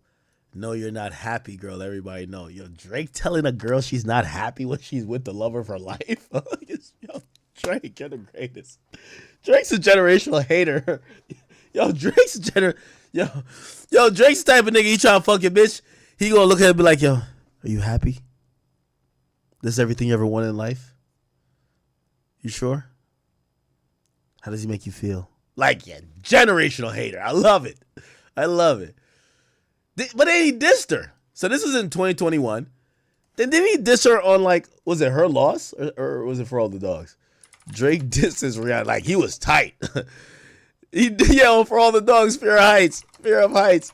2 years later, he's just tight. Because, like, she probably had 2 kids already. How many kids Rihanna got? He just disses the fuck out of her. So why? Yo, he just had a whole song saying, does he make you happy? And this nigga's come back with the, yo, why they make it seem like I'm still hung up on you? That could never be me. Y'all can't run me. Better Rocky than me. Better it's not me. I'm anti. I'm anti. Yeah, and the sex was average. Yeah, I'm anti. Yeah, yo, Drake, yeah, you're Rocky. I understand why you beefing with a nigga. You're not going to call sex to, actually, that's a weird thing to defend. Yo, if your girl's last man start wilding on some, yo, the pussy was mid. Could you beef with him over that? Because, like, say that shit hitting for you. Like, that shit fire. Fire.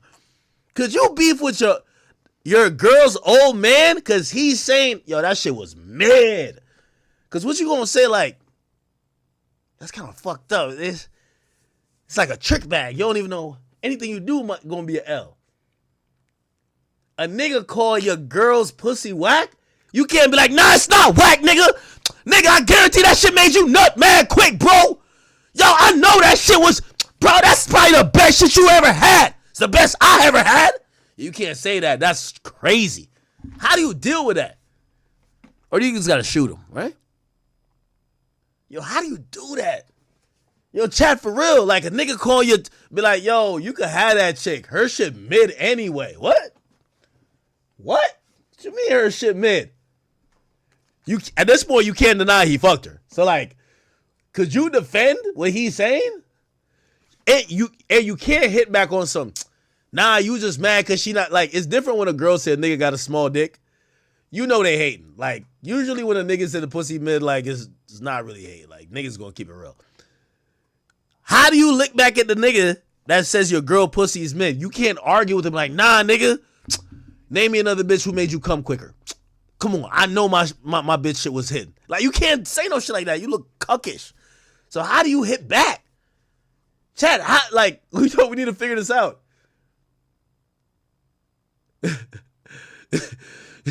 Somebody say you could be on some Adam 22. She'd be like, you know what? I'm going to send her to fuck you again. Just so you could figure out that it's shit's hidden. It's not mid. My girl don't got no mid shit. Fuck is you talking about? Here's this. Okay, I'm on T like your dad's sister. On T like a family picture. And I had way badder bitches than you. Oh my God, Drake was hurt. Yo, Drake was hurt. Yo, Drake in his no cap era right here. I can't even lie to you. Drake was in his no cap era right here. And I hit way badder bitches than you.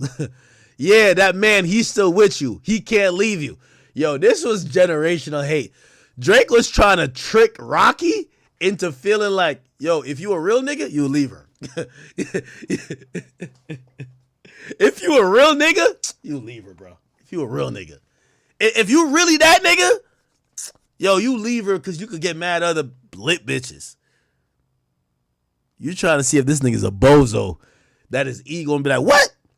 Nigga, you think I'm only with her because, like, I can't do I bet. Watch. All right, watch. Yo, Riri, stay over there. I'm going to show this nigga. As soon as you leave, Drake is right there like, what I tell you, baby? That nigga's a bozo. I'm here for you all the time. So that man can't leave you. What? Y'all go on vacation. I bet it's Antigua. Drake was, this is hate. I love it.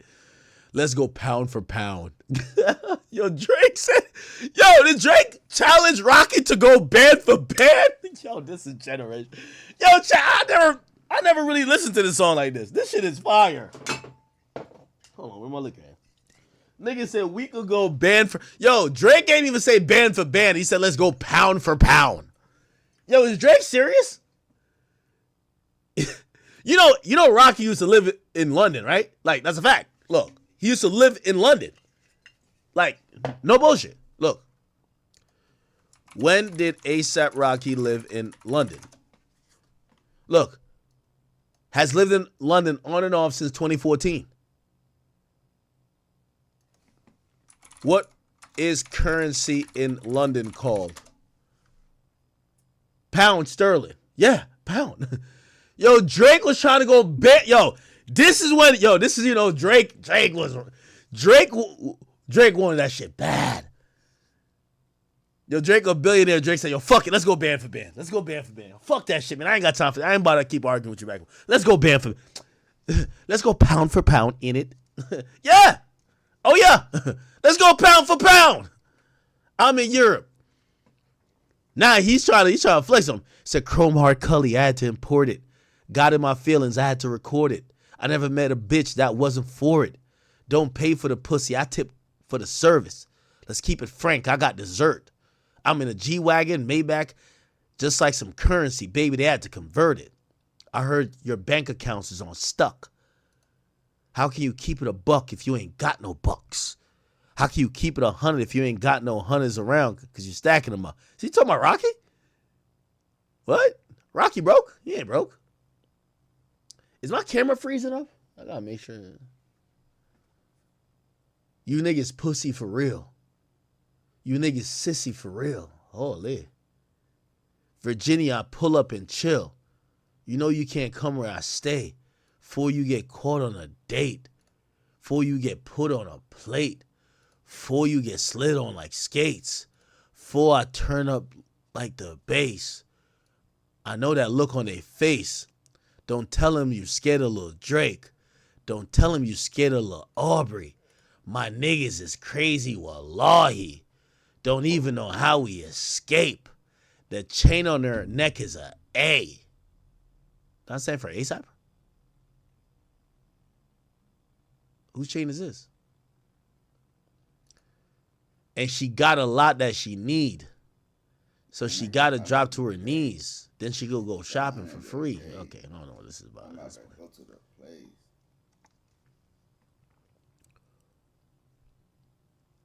Now, Drake was trying to go band for band.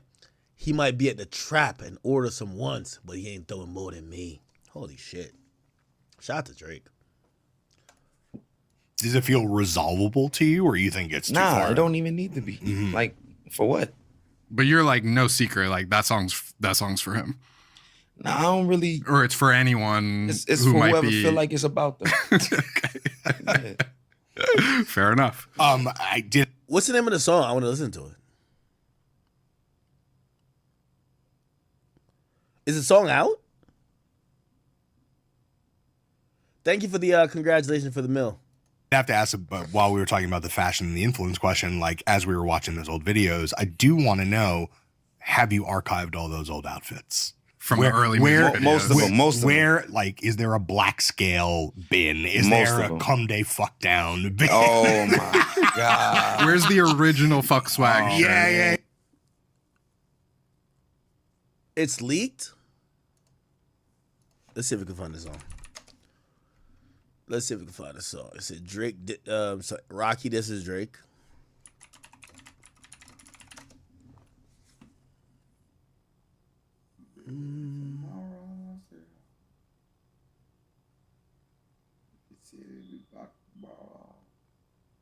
What's the name of the song?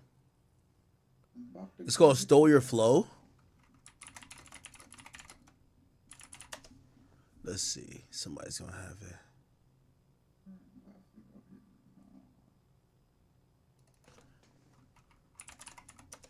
Or Stealing Flow?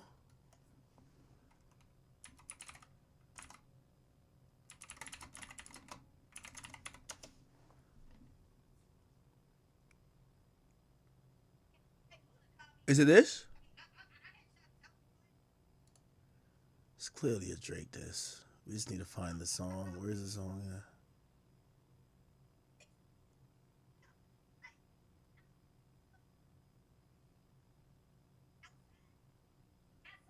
Where's the song?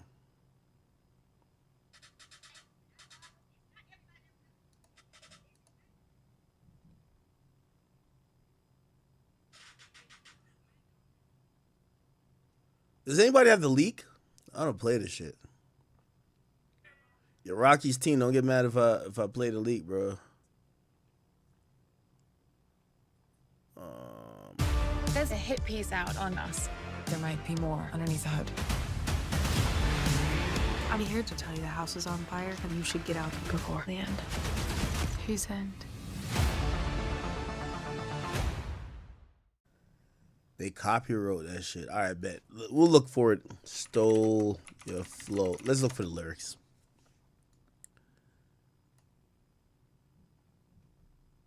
Is it this?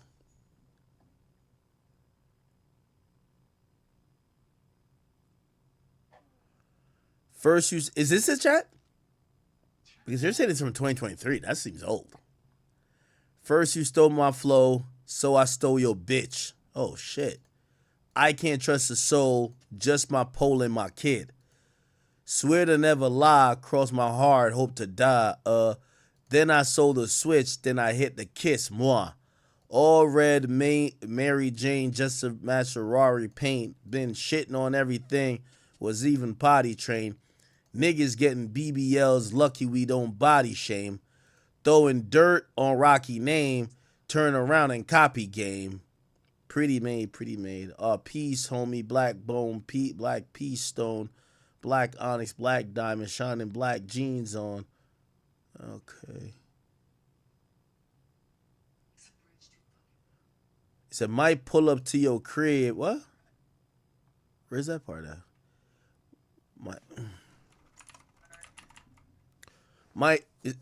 First you stole my flow, pussy niggas switch, turn into a op. Fuck his block, he a bitch. Might pull up to your crib, spin it like a wheel. Spend it like the time you ain't spending with your kid. Oh, shit. Oh, hell no. Take these boys to school, they trying to Columbine, ya. Always banging up the crew, he a colonizer. Oh, shit. Take me back to the days in the club when your boys got a... What the fuck? Nah, I gotta hear this song. Y'all got the song? I want to see if it's fire. Cause y'all know I fuck with Drake, but I'll admit some shit is fire. Stole Your Flow. We gotta find this somewhere. Oh, here we go. Turn that shit up. This is it right here. Bro, no, y'all ready? Open up that fucking mosh pit. Okay. So supposedly, I'm looking at the comments. It says it's gonna be in it right here. New shit. Is this it? Okay. Yeah. First you stole my flow, so I stole your bitch. I can't trust a soul, my pole and my kid. Never tell a lie, cause my heart hope to die. Then I sold the switch, then I hit it with a kiss. Nah, this dude look like a movie. Gentleman, how you niggas gremlin, niggas ain't militant, nigga, I'm a soldier. All the distance Timberland, all about the Benjamin, like a pussy trembling, now she's staying. Oh, this look like a movie. Peace on black, peace on black, onyx, diamond shining black jeans on the fence. I'ma leave my print, and I will leave. Oh, so this is the Drake song. Oh, they said this is a full version?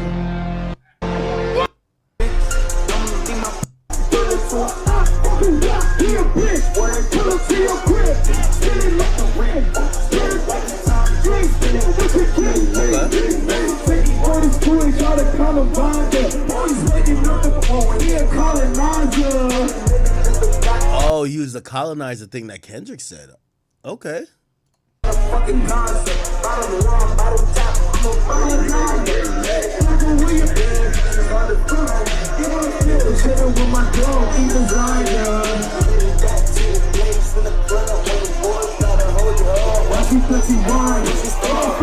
Yeah, these niggas beefing over pussy. Shit. Sad. But okay. I like it. So okay, I want to hear the full song.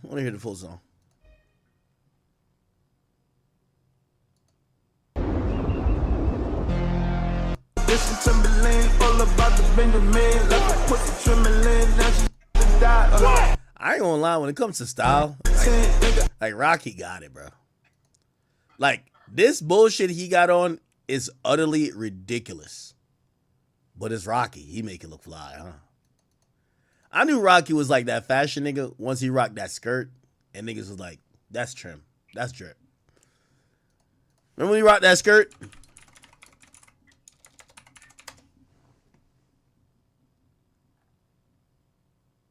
Yeah, I remember what they kept saying it was a kilt.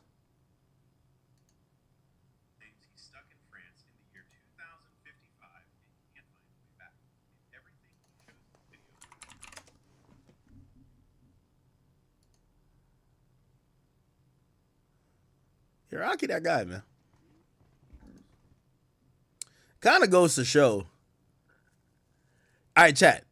Okay, so let's kind of rank it here. Who raps better? Drake. Better career? Drake. But then when it comes to like not music stuff, Rocky got Rihanna, and Rocky might have been with the BM first. Does that possible win erase everything in music? Like Drake dominates with music, but like Rocky, he has like a few like points he could always make. Like, yo, I hit your BM first. Oh, Rihanna, you was in love with her, but she's my baby mom's. What's up? Interesting. Okay, let me.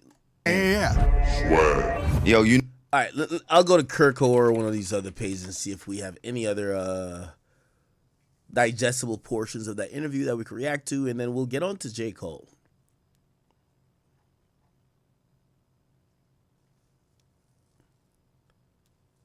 Here we go.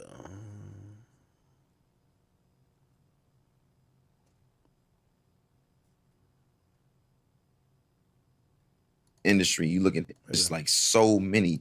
It's fucked up when you look into like the industry. You look into rap, hip hop, how it's been exploited and how it's been just remixed and re-rocked throughout all these years. It's just like, even for what it stands for, some people who get championed is not by coincidence, it's by design, and sometimes it's not really for positive reasons.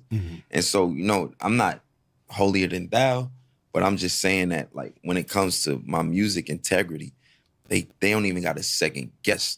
If, do I really love this? Yes. You know, stay tuned. Like, even Punk Rocky coming out, it's just like, just relax. It's like so many. Okay. What else? Nah, there's no upside. You don't respect those fans that want your stuff to themselves. Nah, like that. I respect them. I'm saying there's no benefit from that for me as an artist. Or just from my perspective, I look at it like this: like, they leaked 100 Young Nudy songs. Yep. They leaked mad G Herbo songs. They leaked Playboy Cardi songs. Hundreds of Cardi songs, hundreds of Thug songs. Come on, Uzi they songs, leak yeah. Uzi songs. They leak them. And when it comes out, those are the same guys that's like, we had this 3 years ago. We had this a year ago.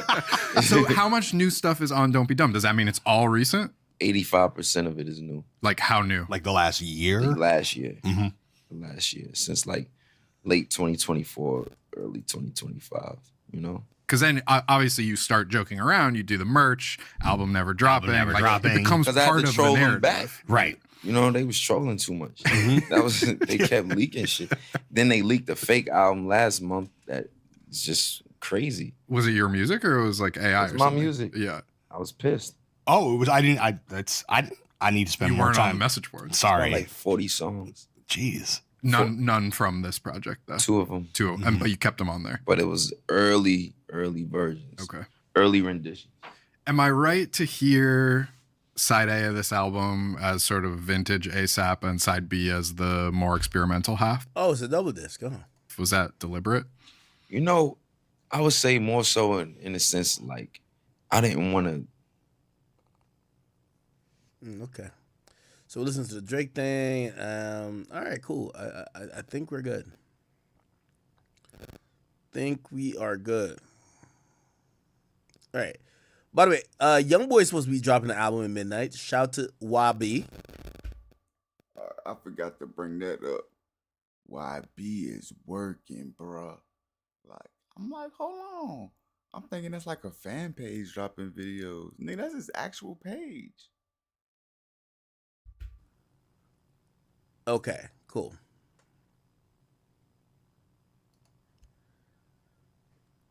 All right, now. You know, I like that fan page be making mashups of Rod Wave songs. He be killing that shit. That nigga Polar, he be killing that shit. But that's how I thought the YB shit was until I read the page. I'm like, oh shit, this really YB. Nigga, fucking dropping. Now, J. Cole. This fucking snooze fest.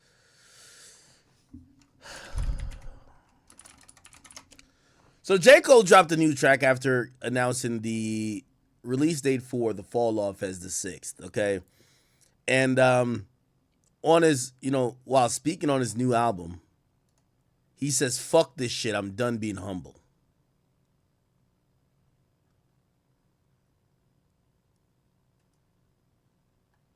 Let me...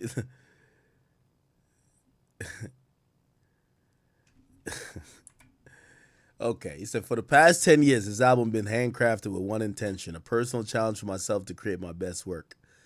To do on my last what I was unable to do on my first. I had no way of knowing how much time, focus, and energy would eventually take to achieve this, but despite the countless challenges along the way, I knew in my heart that I would one day get to the finish line. I owe it first and foremost to myself, and secondly, I owed it to the hip-hop, The Fall Off, J. Cole. Okay. That's hard. Okay.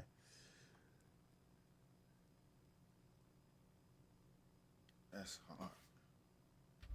That's hard. I understand he lost his momentum because of the situation of what happened, but I feel like the title of this project make up for the fall off. Like, I feel like for some reason I feel like it's gonna be a good little album.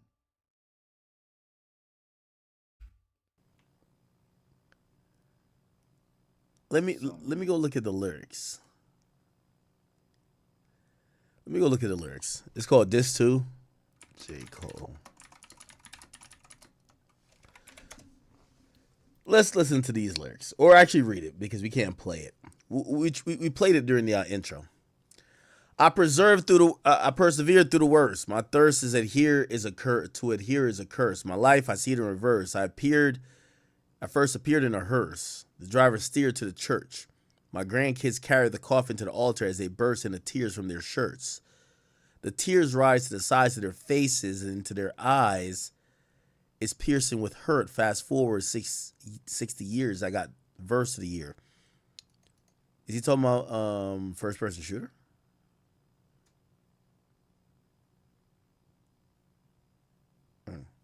My purpose is clear. It's to murk. Whoever dare flirt with death, the best alive. When I needed an education degree that aligned with my life and my career goals, WGU was the perfect fit. Their online programs are made for busy people like me, with career-building courses that I can tackle. Version, nigga. Yo, Cole, your whole career, nigga, is called...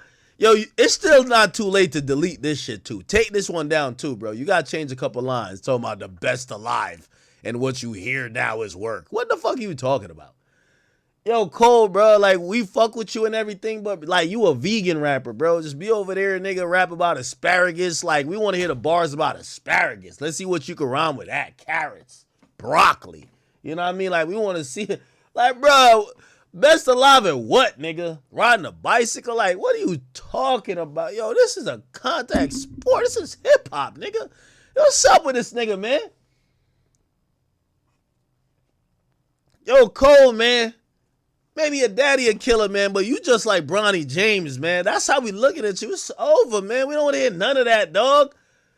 Like, bruh, we just want to hear you just rap about like a boring ass day. I get on my bike, I ride to the store, I get a chopped cheese, I do this, I do that. Like, you know what I mean? I march, I put up some pictures. Like, we don't hear nothing else, man. Like, get this shit out of here. No static. We don't want to hear no tough talk from you, bro. Let me tell you this, man. Let me tell you this. At a certain point, you can respect a nigga who get his ass whipped. You just can't respect a nigga who, like, he popped the shit and then he ran. He ran. He told you, like, yo, I'm knocking niggas out. When niggas see me, niggas better put their fist up. What's up? Yo, I never lost a fight. Niggas is pussy. Who won it? First time a nigga see him, I bet. Yo, throw the deuce. What's poppin', nigga? Ran.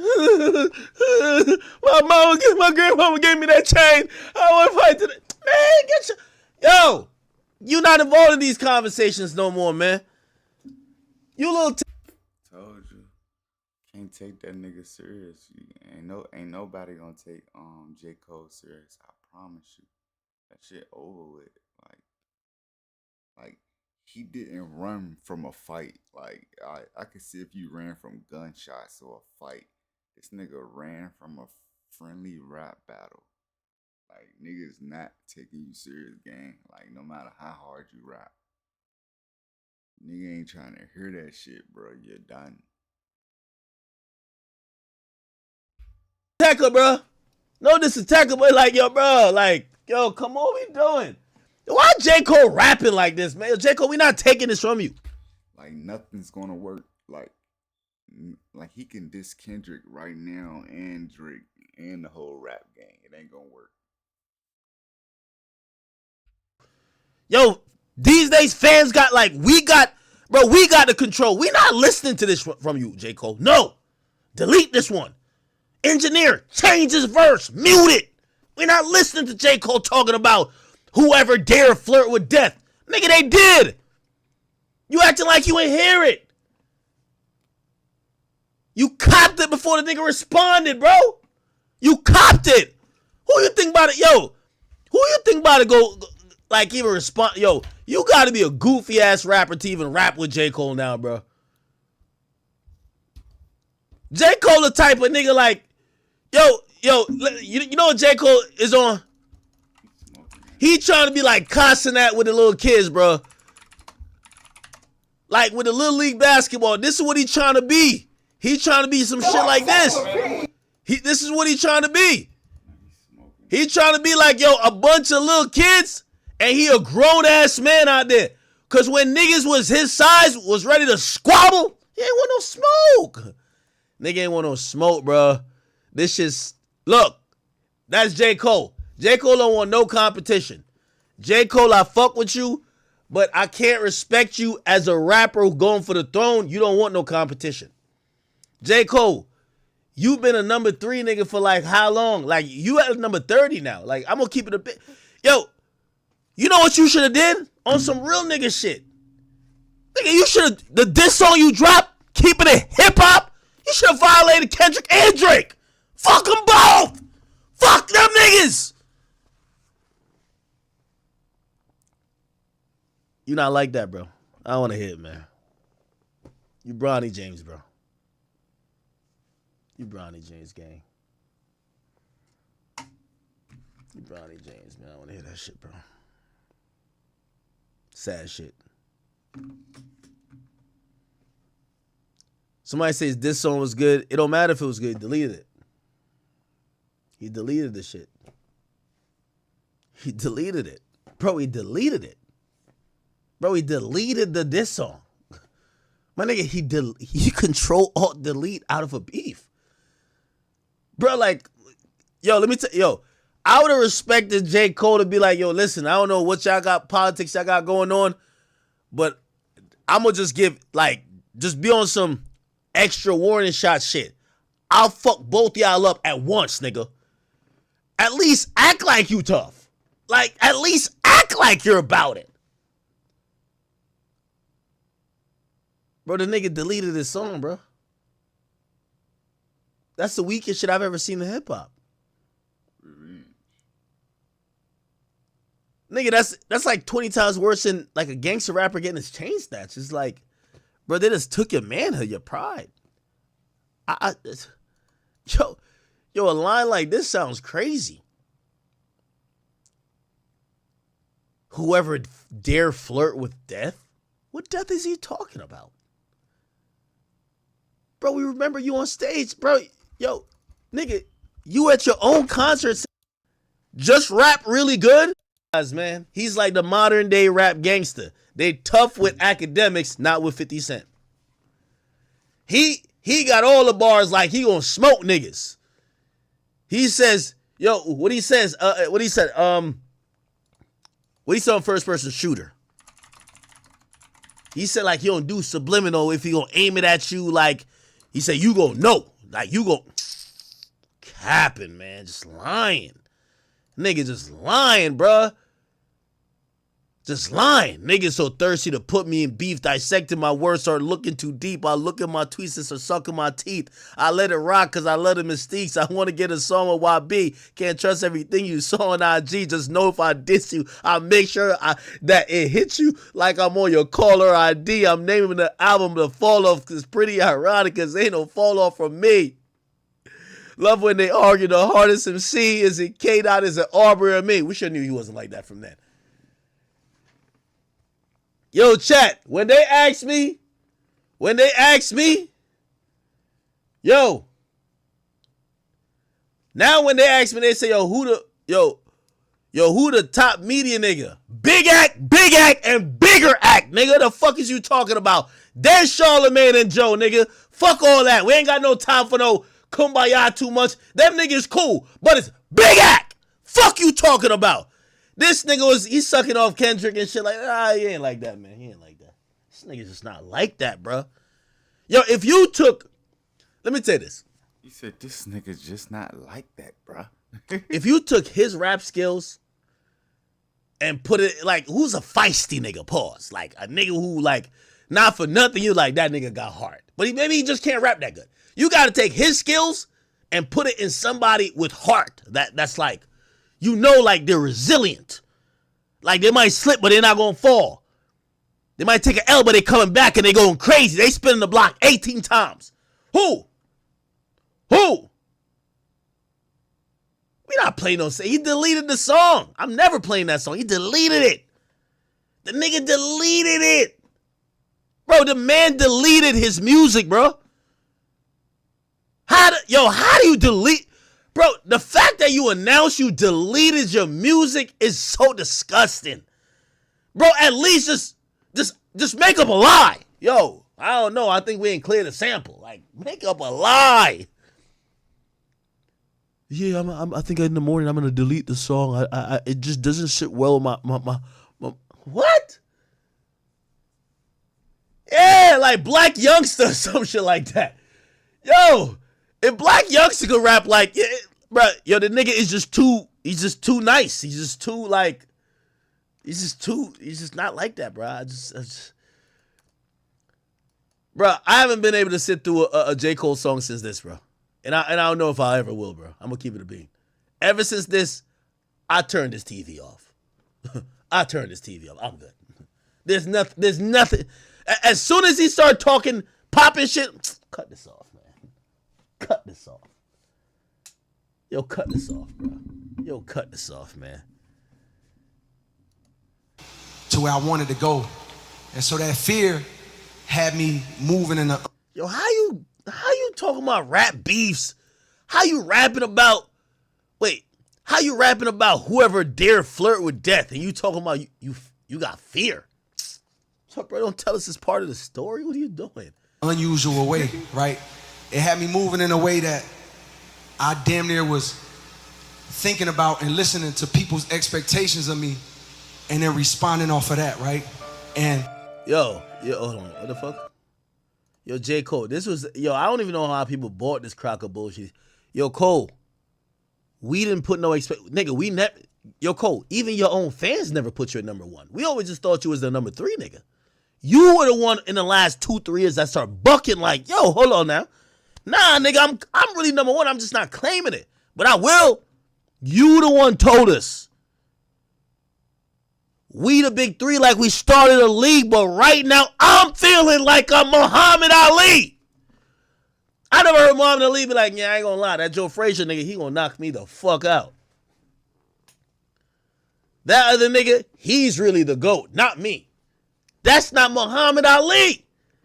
Muhammad Ali said flow like a butterfly, sting like a bee. Your hands can't hit what your eyes can't see. He was, popping it. And he showed up every time. Yo, that nigga got into so many fights, like, God rest his soul. Bro, my boy brain was like scrambled eggs by the time he was done. He was taking fades, catching them. What's up? He's popping it, man. He's like that. You're not Muhammad Ali. You Jake Paul. Like, you're not even Jake Paul. At least, I respect Jake. Jake went up in there, knew he was going to get the beat down. Because I ain't going to lie, this muscular nigga, I think he on steroids. The Anthony Joshua nigga broke his jaw.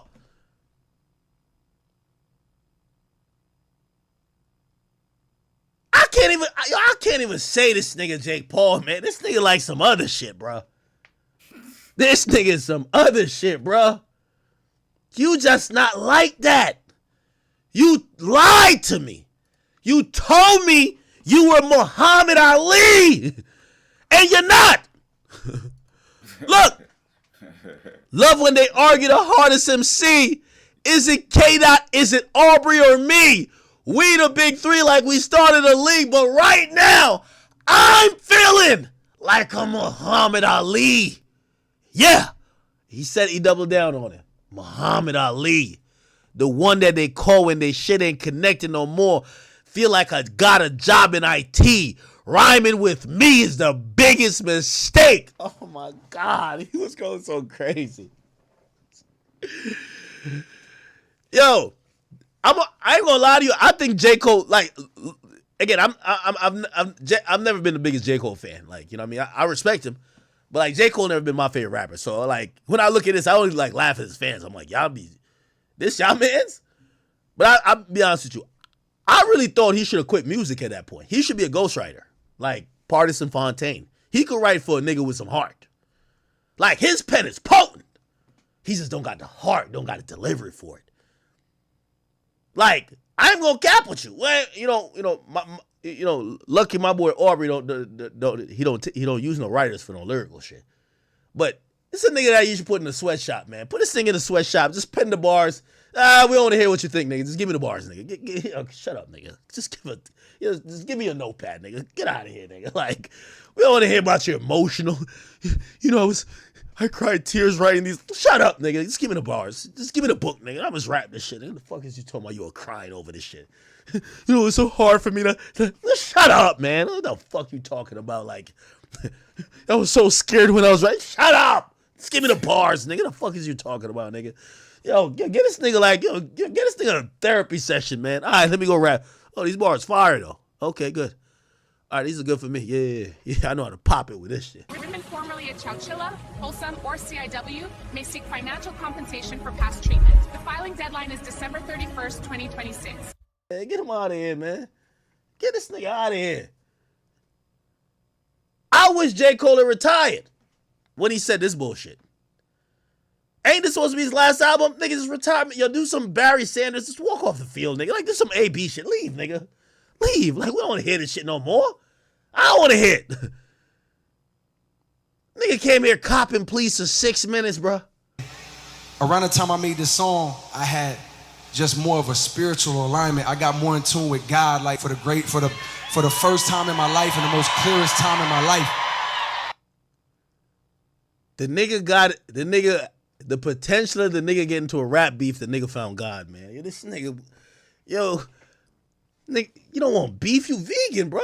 Yo, bro, you don't want none of this shit, bro. What are you talking about? Niggas say he found God.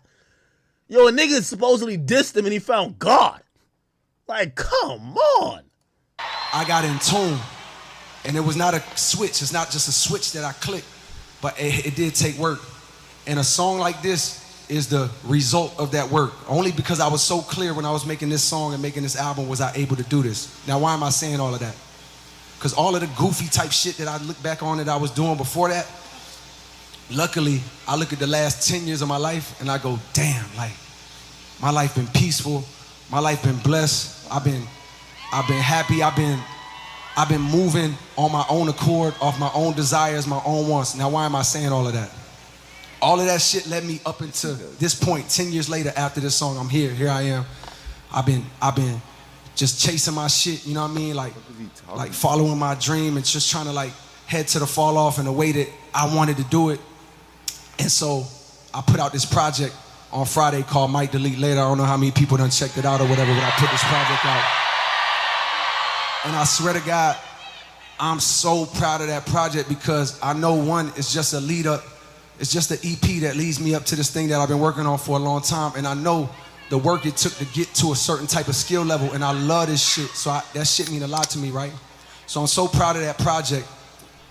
Yeah, J. Cole like them Atlanta rap. Remember Thug said, yo, if you snitch, just go do gospel? J. Cole should go do gospel too, bro. There's a nigga, his name starts with an L or something like that. He does gospel rap. J. Cole could join them. Word too. Except for one part. It's one part of that shit that make me feel like, man, that's the lamest shit I ever did in my fucking life, right? What? Yo, I swear, if we ever see some shit like this from Drake, I promise you I'll delete every song and nigga, I might go through electroconvulsive therapy, nigga, to delete my thoughts and my memories of listening to Drake. I can't fuck with a rapper who talking like this. Nah, no way. This couldn't be my favorite rapper. Hell no.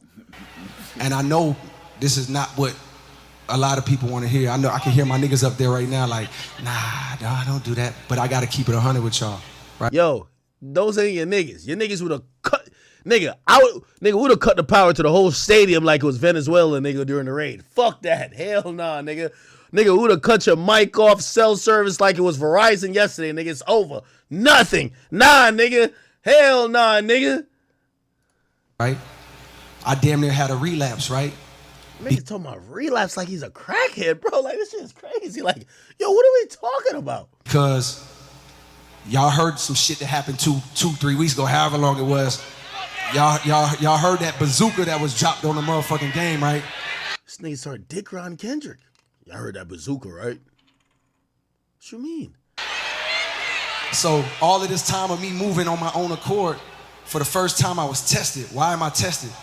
Because I got the world and I got my niggas like, what you gonna do, Cole?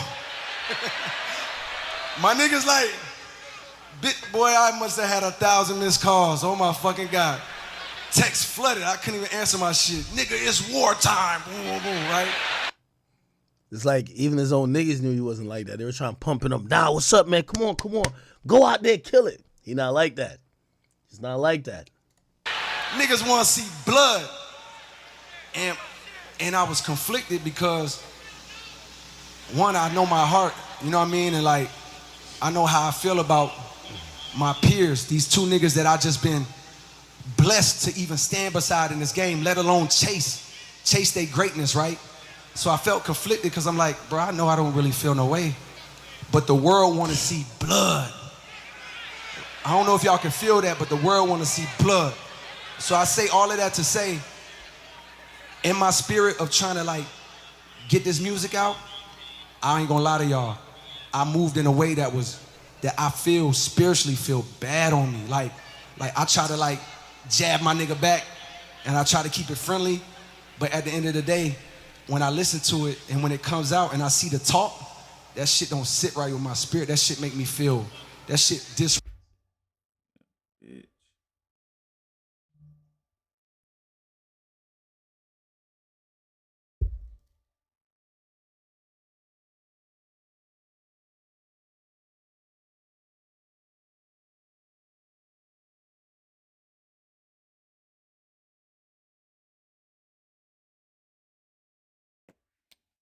Disrupts my fucking peace. So what I want to say right here tonight is, in the midst of me doing that and in that shit, trying to find a little angle and downplay this nigga's fucking catalog and his greatness, I want to say right now tonight, how many people think Kendrick Lamar is one of the greatest motherfuckers to ever touch a fucking microphone? This is the moment I realized this nigga fell the fuck off to me. I'm good. Dreamville, y'all love Kendrick Lamar, correct?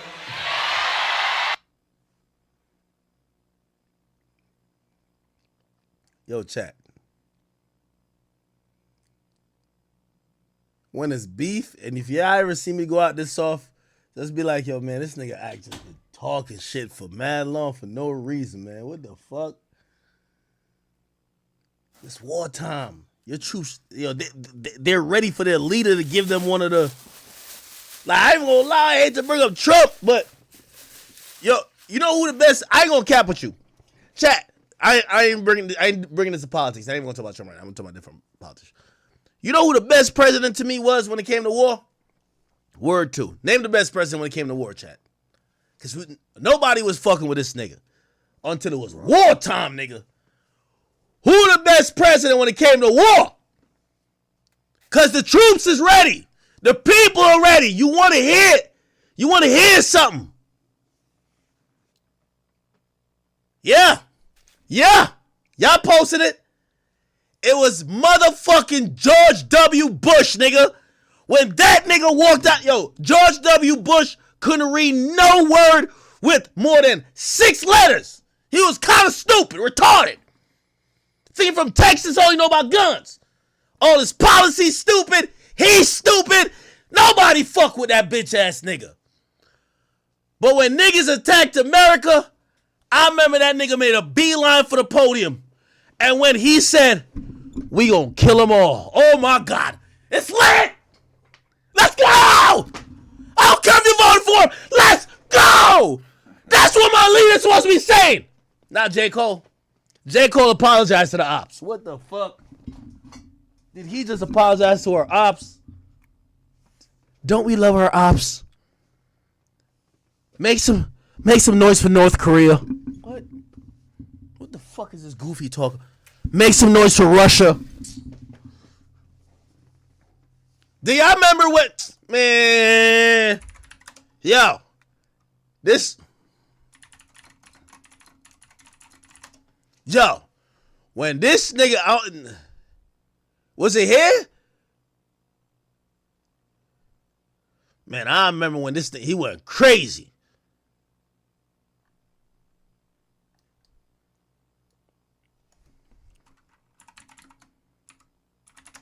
He said something like, yo, we gonna kill them niggas, man.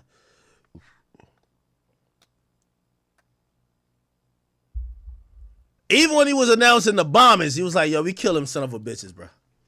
We just kill them son of a bitches. Like, that nigga ain't give a fuck.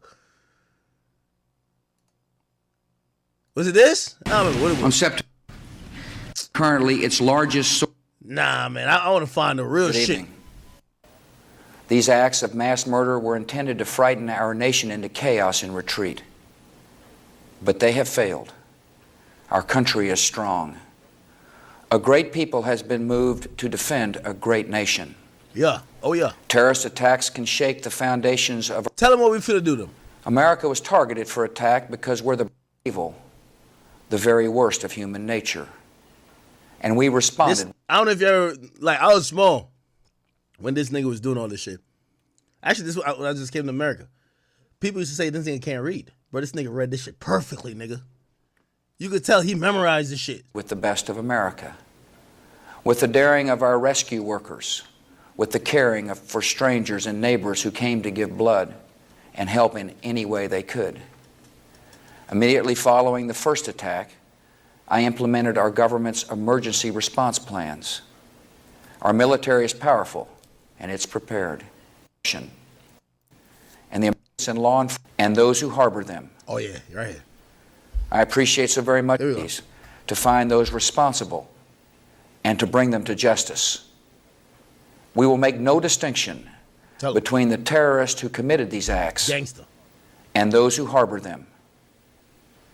I appreciate so very much the members of Congress who have joined me in strong who want peace. Tonight I ask for your for all whose sense of safety and security.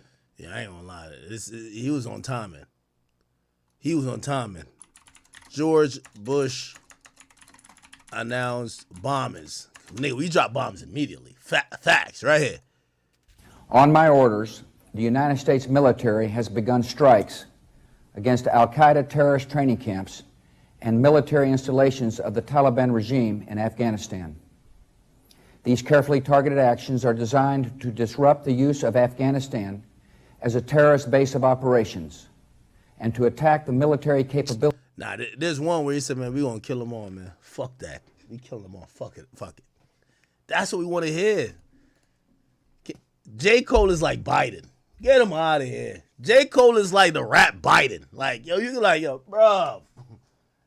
J. Cole is like Biden, my nigga. Like, yo, what's up with this nigga, man? Like, yo, I'd rather a nigga who I really fuck with or I really hate. Like, J. Cole, so like, he's, like, the nigga's so, like, bro, like, he's like an Impossible Burger. Like, man, like, he's like, what the fuck? Like, what the fuck is J. Cole, bro?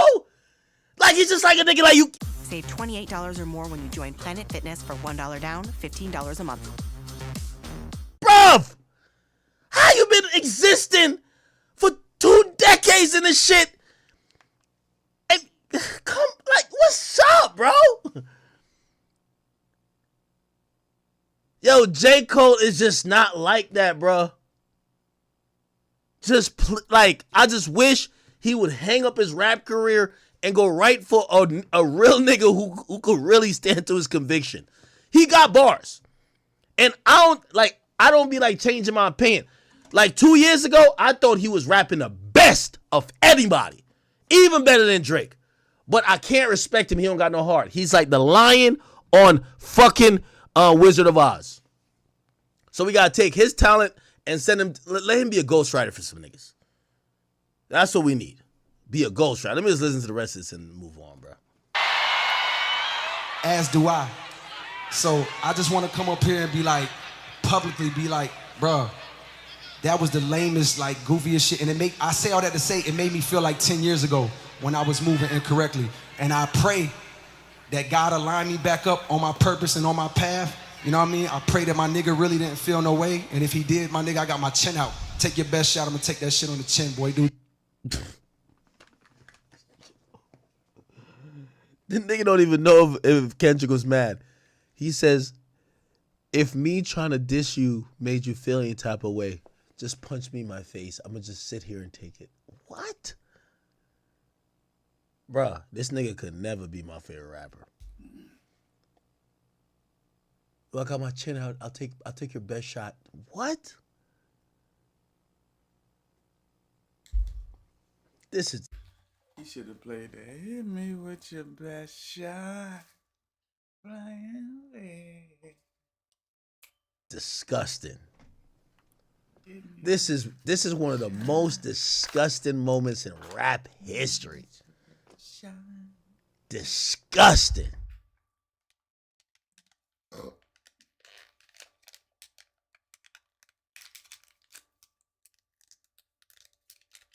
Why the fuck I pause it for? I got a little headache on Fallen Gray. J. Cole, please stop acting like you got the pen of death. Niggas don't want to rap with you. They don't want to rap with you, nigga, because it. We about to watch Power. About that in the stream at 9 on that dot. I gotta watch Power. I got 2 weeks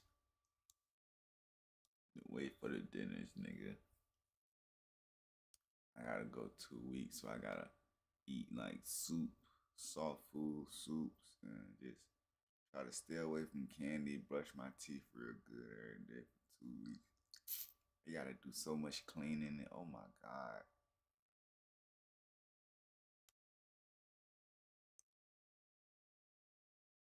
I gotta do the cleaning in my gums. there's so much they gotta do, bro. That shit gonna be crazy, my nigga.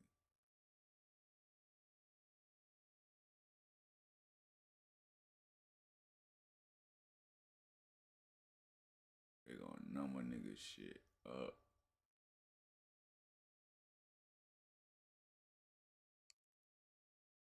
I need a crown on the right side. I mean on the left side, but it ain't reached the root canal yet, so it's a blessing. 2 on the right, on the left side ain't reached the root canal, so all it needs is a filling and a crown. The one on the left side, I need 1 root canal. But it's done, so everything done. They just gotta pack it before it get affected again. So I got the hard step out the way. They just gotta pack it with this shit. But 2 weeks from now, I gotta get that shit done before my birthday. I ain't trying to go through none of that. Get that shit out the way. I gotta get out the way, man. Gotta get it over with, man. I had a whole year supposed to been with. I gotta face my fears and go. I hate the dentist, bro. Like, I could never get past the needle and the gum. The first one, after it's numb, is good, but that first one is, fuck, I hate it. Like, it's so hard to make it through that first needle. But this time, they gotta do so much because I gotta get a cleaning and everything. Like, I'm just gonna get everything out the way. I'm not going back. I'm gonna sit down and take that shit like a G. They just gonna have to get all that shit at one day. I'm not going back. Just realize, and I'm low key done because I just went to the dentist, bro. I remember when I got my teeth pulled, I was like, I'm done eating candy. I don't want to go through this shit no more. And then I started eating candy again. I got a root canal. I had to get a root canal. And when I got that root canal, the pain went away. I said I was done candy. That was last year. My dumb ass started eating candy again. And boom, I got to go back. And this time I'm saying it again, but I'm dead ass. Right hand up on my kids. I'm retiring candy, man. And I'm at the age where I gotta chill out with candy anyway. I'm giving up candy. Like the worst teeth pain ever.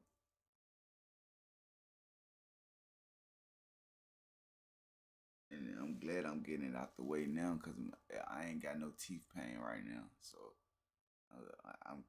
I know how I felt when it hurted. So I'd rather just get it out the way before it hurt. Like, oh, bruh. When I first had to get my root canal done, nigga, I couldn't do nothing. I was streaming around that time, too. I couldn't even stream. That shit was bad. It felt better. Like, the needle in the gum, it didn't hurt because it felt better. Like, once that shit, once the needle shit, once the little numbing shit set in, I couldn't even feel the pain in my tooth no more. That shit felt so fucking good. But it don't hurt. So now when they do the needle, I'm gonna feel all that shit because it don't hurt. That shit gonna be some shit, man. But they say it's better to get it out the way before it start hurting.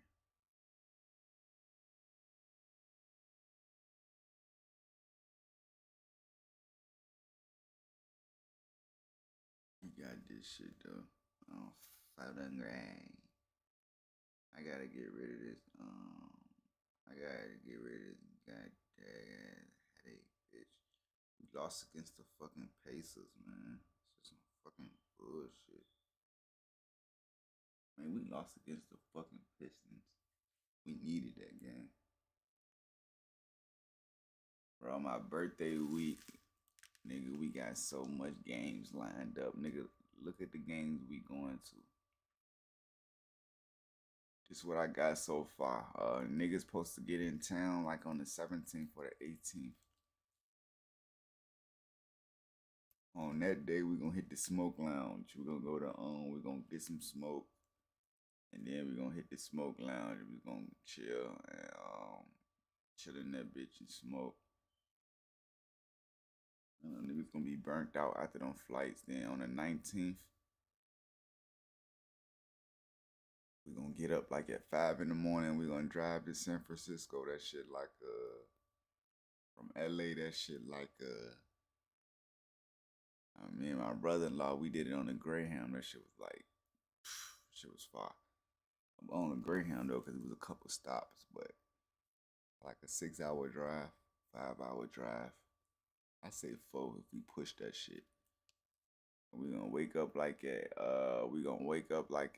5 in the morning. We're gonna drive to San Francisco. The game ain't till like 7 at night. We're gonna go out there early so we can like go find the smoke. You know what I'm saying? You know, San Francisco got that shit. You know what I'm saying? Just go see the Golden State Bridge and shit. You know what I'm saying? Get a feel of the city. Just chill around the city. But Golden State play Boston. So after the game, we're gonna drive back to LA. And then on the 20th, it's a LA game. So on the next day, we going to the Lakers versus the Clippers.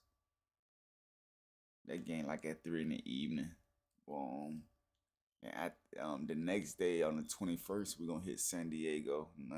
No games now. We're just gonna go hit San Diego, see what type of smoke. You know, they got the spray and shit out there, or whatever they got going on. We're gonna hit up San Diego, vibe out there for that day. We're gonna leave 5 in the morning.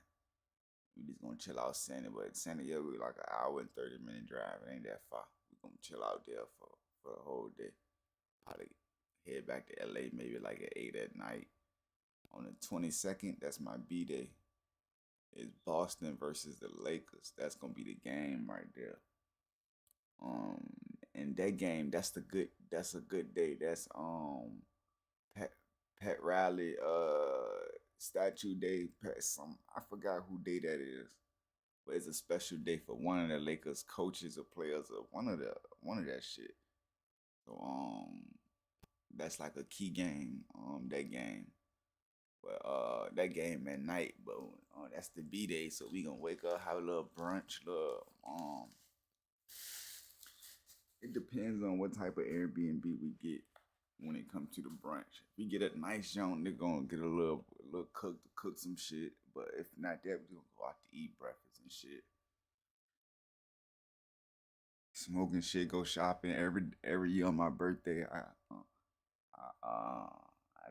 go shopping for my birthday, get a little B-Day fit, and then go shopping and shit. Hello, hit the Lakers game. Boom. That's the B-Day. On the 23rd, hit Oakland. Supposed to drive to Oakland. See, now that's the drive. Oakland far as fuck. That's like Oakland like maybe 8 hours, 7 hours. But if niggas feel like driving, we could leave like same 5 in the morning. But I don't know how that's gonna work if it's damn near that far. I really don't know. But that shit's still damn near open. Hold on, let me see. I want to hit Oakland though. If anything, we probably hit San Diego again. That's if we run into some smoke in San Diego.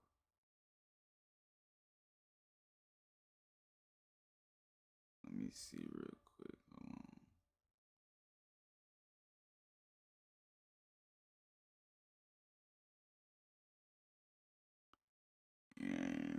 And then on the 24th, it's the Orlando Magic versus the Lakers. On the 25th, our nigga ain't got nothing on that day. And then on the 26th, we're going to the Clippers versus the Timberwolves. And on the 27th, nothing on that day. And that's the last day. So really, it's like an NBA theme type birthday week in LA with it. Going to basketball games that whole week. Chilling, blowing good gas, hitting smoke lounges, eating good foods.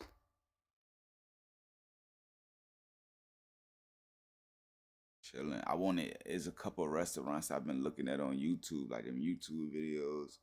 I want to try a couple of them joints. I know it's this little Mexican spot. They make like Mexican barbecue type shit. I want to try that fish. That nigga cook on fish on a grill. That shit looked crazy. That joint, it's another joint, like a barbecue type joint too. It's a couple joints though. Like I don't want to eat no regular shit. I want to try like them black owned restaurants and them Mexican owned restaurants, like them underground type joints. Do some different shit, man. Nigga just vibe about it and chill. Like I ain't never really get to chill with my homeboys and like my brother. With me, my brother did it one time, but it was really limited to the shit we can do. But this time I don't want it to be no limits. Like I don't want it to be like what's next, what we gonna do next. Like, you know what I'm saying? I want everything to just be like just the flow. Like last time it was like a what we gonna do next type thing. Like, what you trying to do? Like, search something up. Nah, I ain't moving like that. Like, I wanna everything to just be like boom, boom, boom, boom. Like, that shit gonna be dope though. And we doing prize picks and shit on all of them games we going to. Or whatever apps niggas be doing, that's gonna be the dope part about it too. The only game we gonna get good seats at is the one on my birthday. All the other games, it don't even matter where we sit. The Clippers game, we gonna sit on the Clipper wall. I know they got that wall shit. I wanna we going to 2 Clippers games. But the Lakers one at the Lakers one, but the ones when they play the Timberwolves at the Clippers Stadium. That one, I'm gonna get the seats on the wall. That new shit they got. It was right behind the free throw line. You could like sit anywhere type shit. Yeah, that shit gonna be different, bro. Trying to get some skip room. That's why I'm tired of this J. Cole topic. That's why I started talking. You're like a Chat GPT rapper, nigga. You're good at making words rhyme. I know we got some shit of it. Like, Maybe it's a good album. Who knows? All right. Like we was talking for some shit too.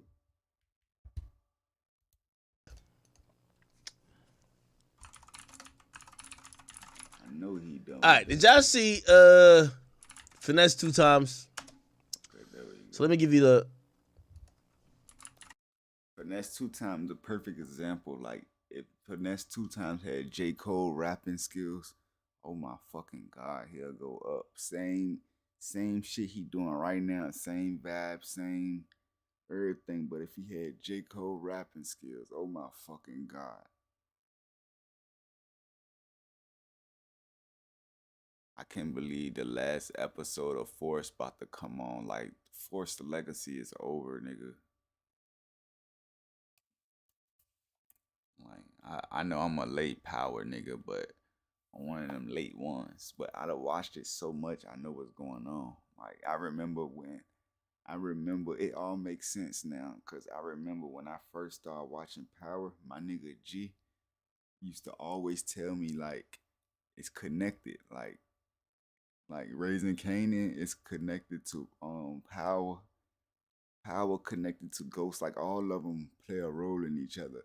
And I remember when I first started watching it, I used to be like, bro, how? Like, I don't get it. Like what are you talking about? Because out of all of them, I only used to watch Raising Kanan before I started watching it. Raising Kanan was the only one I liked it. Just because I thought it was based on 50 Cent life and shit. And that's based on, like an old school Jones. Them type of shows be hard.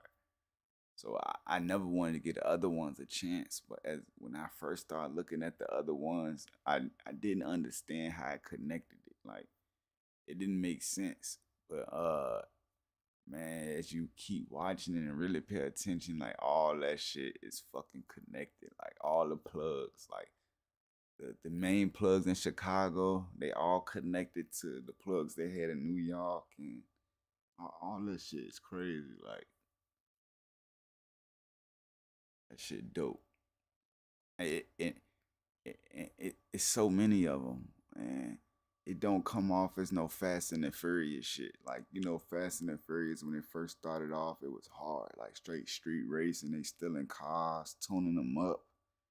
And then it just turned into they doing missions for the police, and they fighting villains, and it start getting like then racing in space and shit. Like, all right, calm the fuck down. Like, I'm glad Power didn't do that.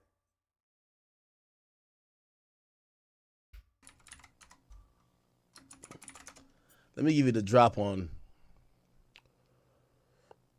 what Finesse 2 Times claim has happened, okay?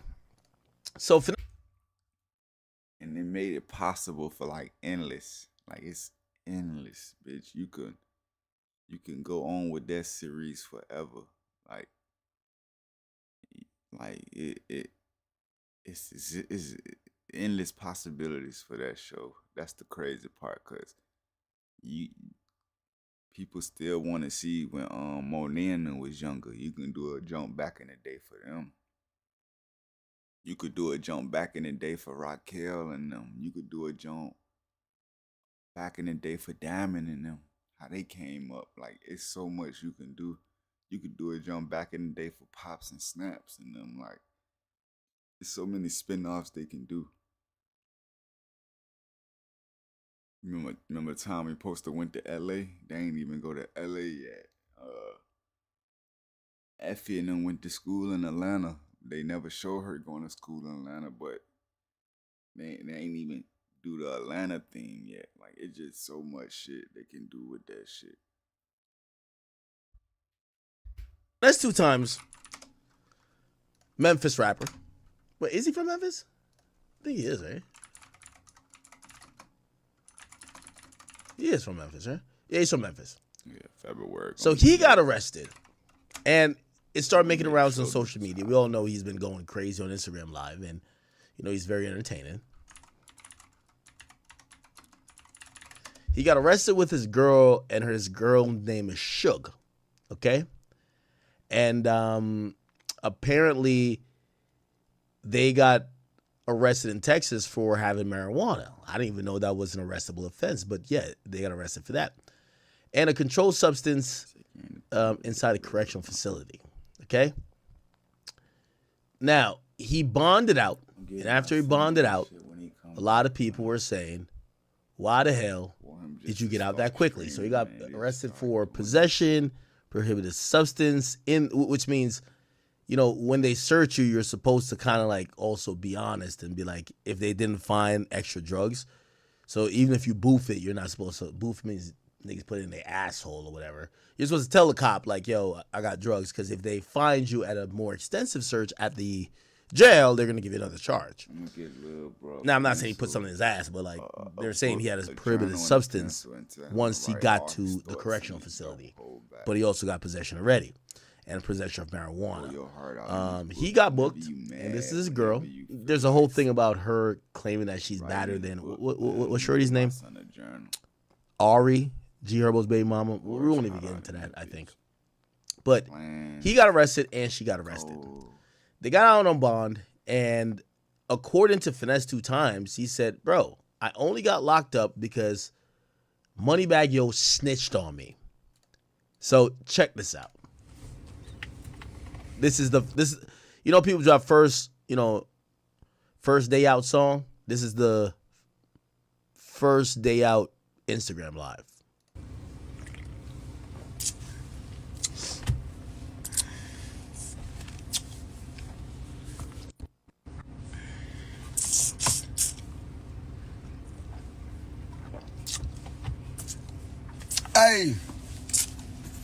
Hey. On some real shit, bro. Y'all gotta stop that lying telling shit, bro. Y'all gotta stop that shit, bro. I now pronounce you the worst videographer they've ever met. Everybody cheers on 3. Ready? Cheers on three. Cheers on three. Man, you nigga get to putting the police in the business, cuz. Quit motherfucking me putting the motherfucking me police in the business, cuz. That's why I don't be wanting no beef with you bitch ass nigga, cause you niggas always put the motherfucking me police in the business, cuz. Where Suge got a warrant, man. Suge had a federal hold, man. Suge got a federal hold. They violated Suge for Suge had a warrant. She had some weed on her. Yo, he had a poly of like 3 or 4 girls. I wonder, did he get rid of all of them and only keep this one girl, Suge? A little weed on her. I had some weed on me too. And they got me for an ounce of weed and Wait, weed is still illegal in Texas? 4 pills.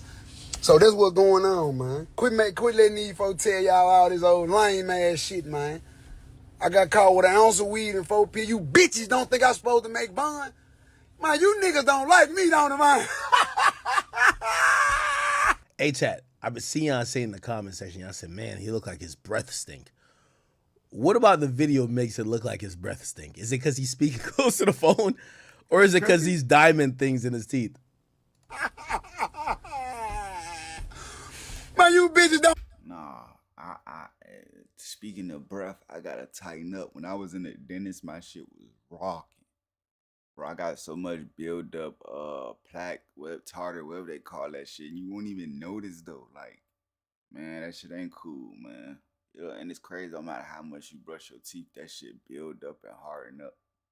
Like, you really gotta go to the dentist and get it cleaning, like every 6 months or whatever. Like, they really gotta put a needle in your gum and get between your gums and scrape that shit out. Like, I ain't even know that. Like, they really gotta. I hate needles in the gums, bro. Like, I can't do that shit.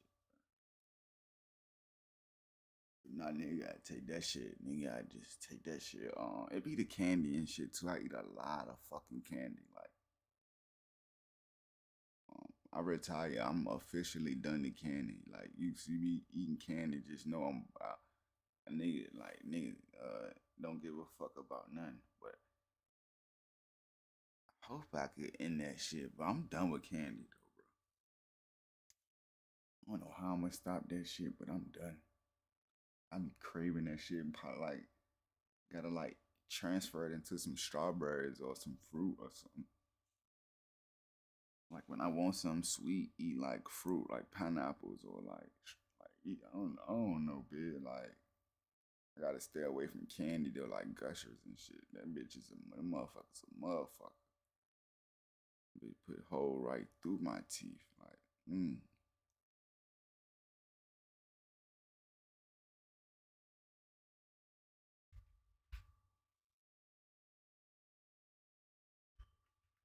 Don't like me, man. But get what? Suge finna come home too. Cause on her federal hold, she got a bond on it. All they gotta do is come talk to her first. They gotta come talk to her first. When they come talk to her, the bond gonna be active. DJ Dream, thank you for the 5. He said, what up, Ack? What up to you, bro?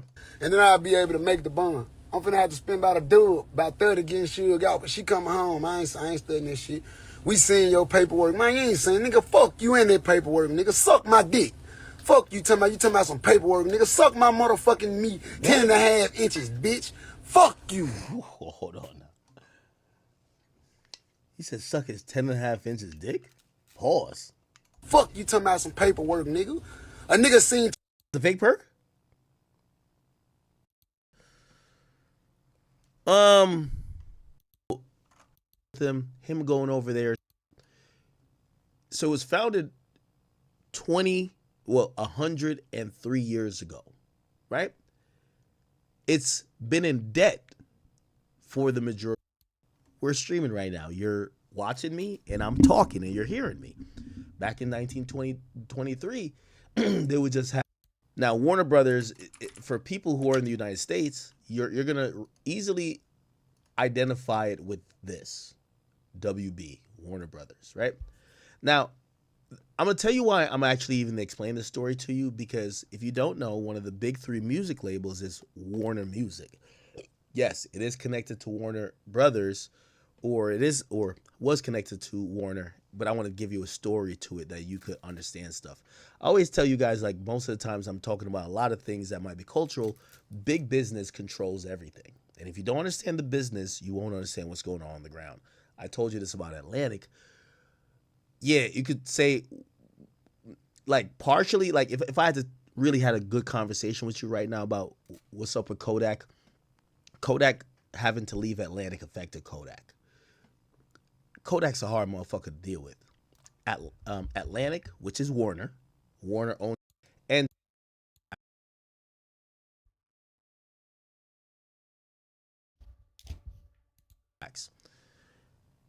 the internet bubble popped off late 90s to like 2005, 2006. And I'll give you some details about that. This is why Mark Cuban's a billionaire. Mark Cuban had a company called Broadcast.com. It wasn't proprietary. There was no huge sales revenue, but the internet was something that everybody was fascinated on, and they were betting on, that they bought this company for billions of dollars, even though honestly it wasn't really worth that much. But people believed in the internet. I know some of you guys will be like, all right, get to the point. We're gonna get to the point. So 2000, remember, Warner turns to Time Warner. They tried to acquire. Bro, we used to have to get on internet through AOL. Bro, you had to be getting money to have that. Now as I'm older, that shit won't even that expensive, bro. My aunt had that shit. I used to be so happy to go over my aunt's house to get on Bebo, bro, or to play Millsbury. Like, bro, you had to get money to have internet. Like in 2002, man, that shit was different, bro. Or actually merge with AOL. Anybody remember AOL? You've got mail. When they try to merge with AOL, it's one of the most disruptive mergers in history. That merger ends up turning into, it actually didn't work. So essentially, the merger basically got fucked up, and they never merged. Okay? Look, actually, they did merge. They merged, but it was unsuccessful, and they had to sell off stuff, right? So, okay, they announced so they merged in 89, 90, whatever. All right, let me look at the AOL. AOL Time Warner. My bad, sorry. Okay, so AOL, so in 2001, they're doing this merger. Yeah, actually, I don't think it ever went through. Cool. So it was a 182 billion actually planned to buy Time Warner. AOL was gonna buy it. Remember what I said about Mark Cuban's thing? They because the internet was so new, they would value these internet companies to be billions of dollars, even though they had no way of showing via revenue, because at the time there was no revenue for internet companies. So AOL, bro, I remember that shit. It was so many open opportunities. Like, whoever thought that an internet subscription will evolve to what it is now, gang? Like, bro, it was so many open opportunities, down from music websites. Like, now you got SoundClouds. You had LimeWire was one of them, but man, bro, like, shit is amazing, bro, how they dominated the internet the way they did. I really remember when Wi-Fi was brand new, like the boxes, like when they moved it from AOL and shit, like when it was wireless internet. Like, I remember when that shit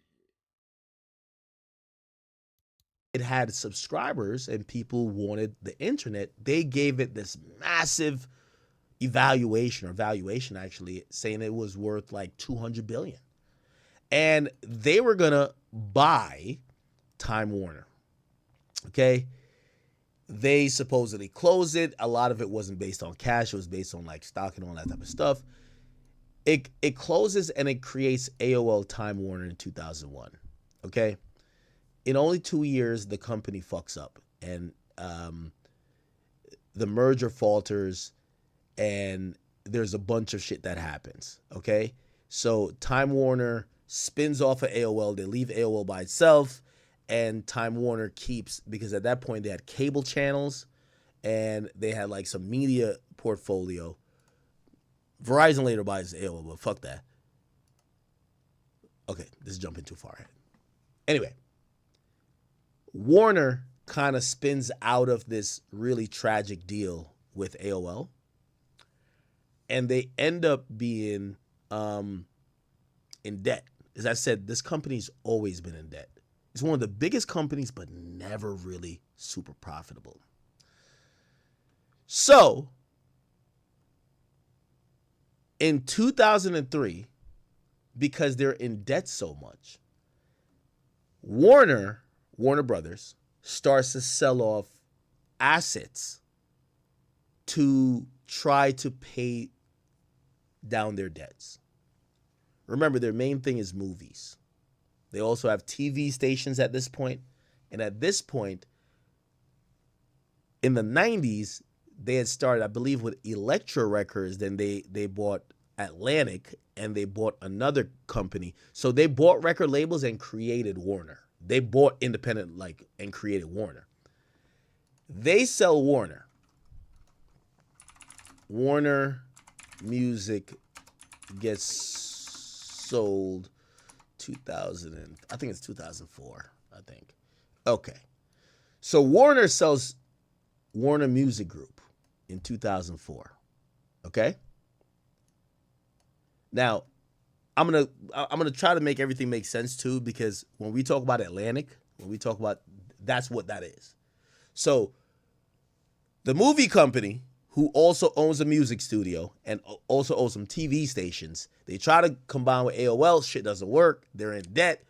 They sell off their music assets, and they sell it off to some investor called Edgar Bronfman or whatever, right? Some venture capitalist guys.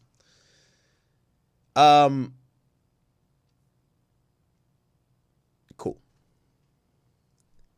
Now, by the way, as I'm explaining this, I'm hoping you guys are keeping up.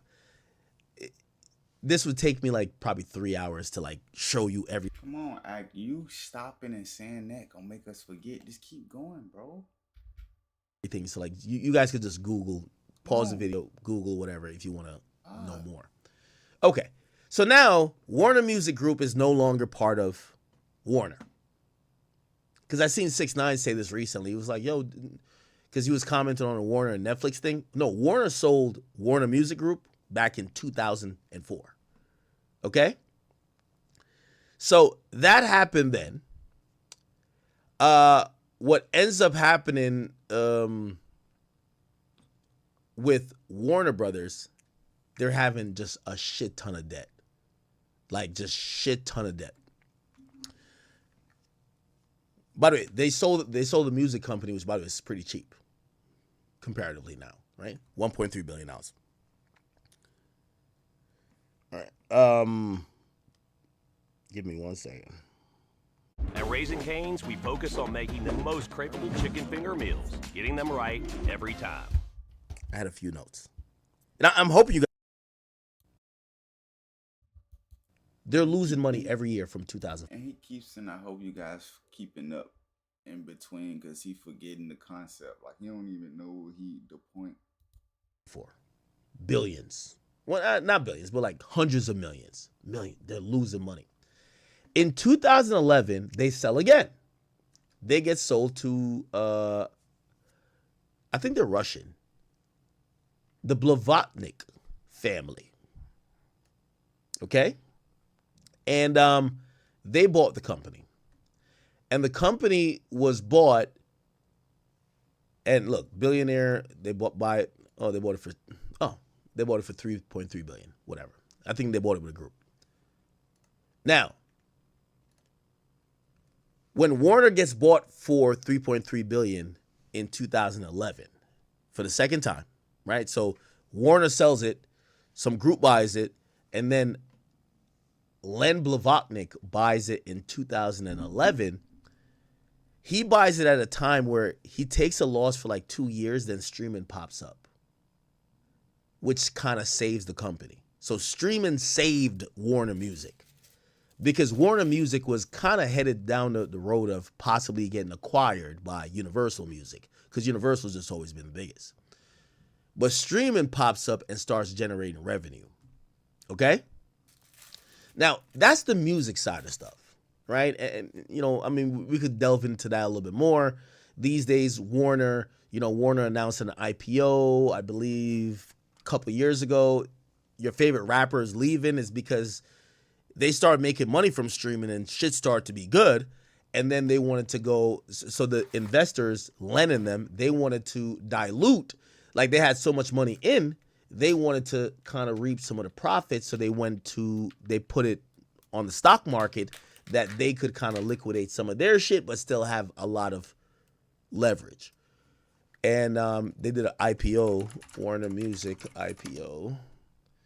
Yeah, the IPO was in 2020. So they bought it in 2011. They announced the IPO in 2020. And that's where people could now it's a publicly traded company. Okay? Now, I always tell you, why does this matter? I know some people are like, you're killing us with the business shit. Once this was announced, the company went on a let's save money campaign. Why? Because you want shareholders to have confidence in the stock. And every quarter for every publicly traded company, you have to report to shareholders how much you spent versus how much you made. So they kind of did a freeze and hold. So all the rappers who needed to get re-signed, and go back, I'm telling you real dates. 2020, it was a 1.5 year period. Your favorite rapper left Warner during 2020 to 2021 because they didn't want to spend no money. They wanted the investors, regular people watching the stock market, to say, oh, there's a lot of profit. How do you fake show a lot of profit? Well, we're not spending no money, but we're making this from catalog. So Meek, we're not giving you no fucking $10 million deal. Get the fuck out of here. Young boy, what you want, a $15, $20 million deal? Get the fuck on out of here. Kodak, you want a 10, 15? Get the fuck on out of here. They let everybody go. That's how that happens, okay? So anyway, that's the music side of things. Again, it's called Warner Music Group, but it's actually not connected to Warner and hasn't been since 2004 when it first got sold when they were trying to get out of debt. So that's a little bit on Warner Music. So now let's get back to Warner. And this is where the interest in drama comes in, because this is some shit that everybody's interested at this point. So remember I told you they tried to merge with, so Warner, the bigger company, right? Not just music. We're talking about the movie company that also owns some television stations, right? Let's see. What TV stations does Warner Brothers own? They're going to tell you. CNN, HBO, Discovery. Okay, cool. Right? I bet. So, yeah, they did a deal with Discovery later on too. But they own these TV stations, right? And also, there was a deal for Warner Brother own that? What the fuck? Bro, Warner Brother own CNN. I already know about Disney Channel. CNN, HBO, Discovery Channel, HGTV, Food Network, TLC, that's my mama shit, TNT, TBS, that mean they got a piece of NBA, True TV, and Kid, man, go on here somewhere, man. HBO Max, wow, the Oprah Winfrey Network, oh my Jesus. TBS, I don't want to get into that. Anyway, so now y'all should understand how. Did not know that. That's when internet evolved right there, around 2009-ish, and when Verizon brought AOL, that's when internet evolved right now.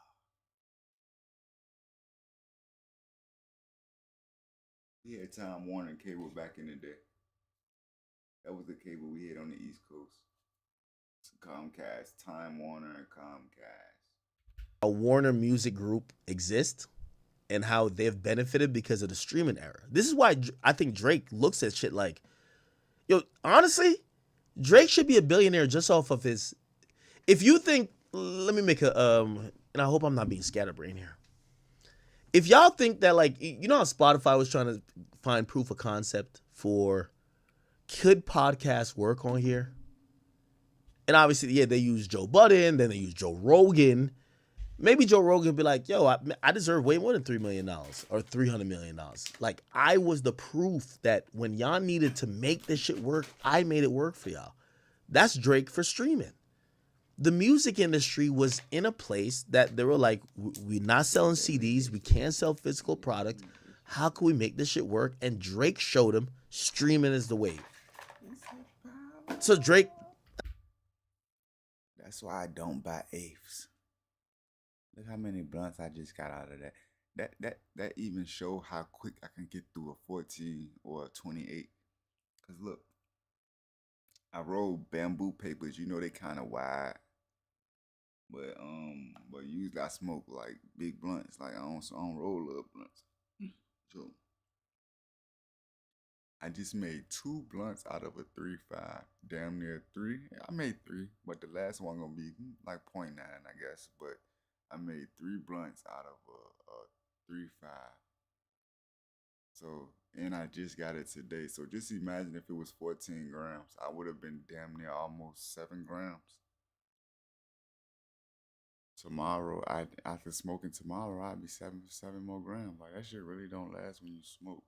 You really smoke, especially a 3.5. Like, I don't see how people can spend 60 for a 3.5 or 8. Like, I understand that them bitches be blowing, but you don't get that consistency with the 14, 28. Like, it's cool. It always gotta be some smalls, but like when you get them that 3.5 or the bigs, hand selected, that bitch be beating. I see why he also probably thinks, incorrectly, of course. Yo, these companies should never want nobody to go against me and they support those guys over me. I helped build this shit. Wireless internet Drake built the industry we lived in. We live in now. This streaming industry, Drake built it. And no one will ever discount that. That's a fact. Like, that was AOL, so like the good internet. He was the prototype. He took the chances. He took the odd deals. He went against when Jay-Z was trying to get him into the fold. He said, no, I'm going to do this. He was the leader that helped build it. But that's what saved Warner and a few other places, just to let you know. So I'm telling you, world industry-wide, I see why Drake sometimes feels the entitlement. Because what he did for music and streaming back in 2015 and 2016, it changed the entire industry. But it's neither here nor there. So let's get back to this and let's see if we can knock this out in about 5 minutes. In 1985, so, but internet was. We're done with the music. Get Wi-Fi until 1996. And we're over here just talking about Warner. Remember I said Warner still ain't making money. Whether it's a music label or the music part, which they're not connected to anymore, or they're not making money. Internet was created in they're always like in a loss. Wireless. So essentially, hey Siri. When was wireless internet created? Hey Siri. Hey Siri. Let me do this timeline. Okay. Created? Okay. So basically, they go back to the name Time Warner. Wi-Fi was 1997. By the way, I think Time Warner owns TMZ. They did buy TMZ. Time Warner Cable, they're spun off as separate entities. Time Magazine gets spun off as separate entities. And Warner Brothers is just kind of mostly movies then.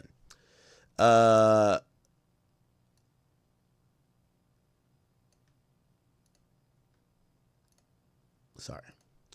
Now, the point is this. Warner Brothers, a company that has been known for groundbreaking trademark technology that advanced film. They own television networks. They were influential or instrumental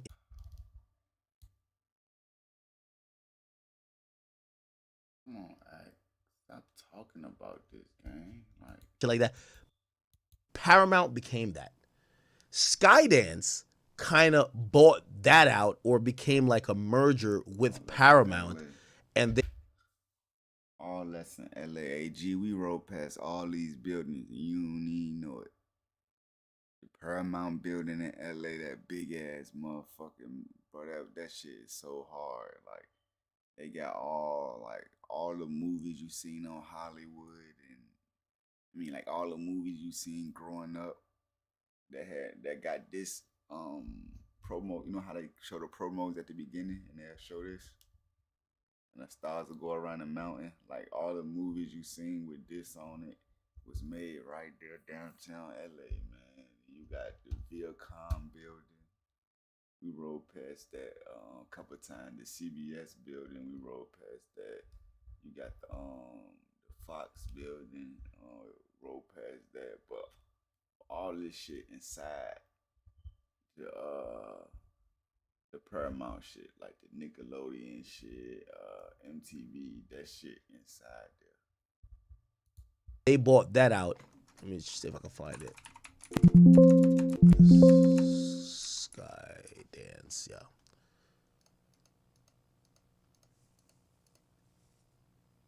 Look, that joint right there. And really, Skydance was a production company. Skydance movies. I feel like I'm like leaving some of y'all behind. They did Mission Impossible, the new ones, Top Gun. They had a couple dope movies that they did. But the important part, and this is also a bigger theme in me explaining this, is that this industry is really ran by nepotism. Because I'm gonna make some predictions right now. So let's go back to the music. Remember, in music, there's the big three. Okay, I'm drunk. 3. Universal, Sony, Music Entertainment, Warner Music Group. Who runs the biggest one? We all know.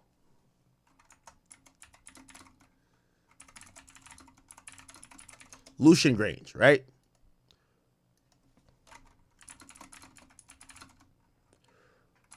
Well, it's not Warner. He doesn't run that. Warner Music Group is ran by this guy, but there's a new thing. The biggest thing under Warner Music Group is called Atlantic Music Group. Who runs it? And you'll see the same name.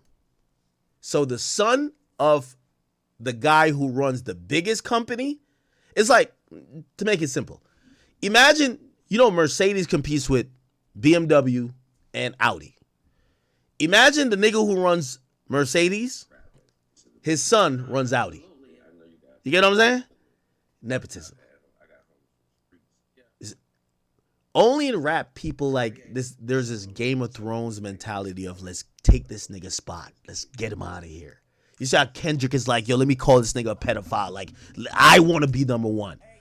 In executive land, it's not like that. It's usually just moving shit around and just trying to consolidate. They play Monopoly very differently. So in music right now, when Universal is planning, they're saying, we got to beat out Sony and we got to beat out Warner.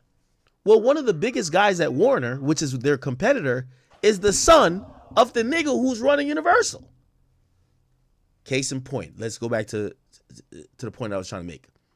Paramount Skydance.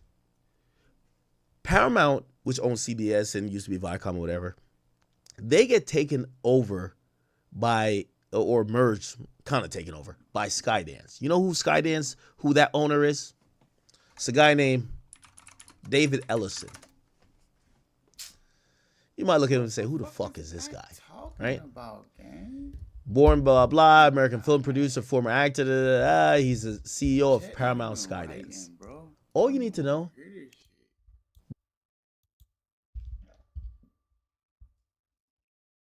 But he says, wait, hold on now. Like, I don't mean to be rude, but only 74 people watching. niggas don't want to hear about this shit. Come on, bro. Pop quiz for anyone who's been in a car accident. True or false? Most cases end up settling anyway, so you should accept the insurance company's first offer. No. We want all their streaming properties. We're going to fold everything up under Netflix. We want to run streaming. Y'all could take the TV shit. No, they want the That shit getting kind of whack now. Like, fuck.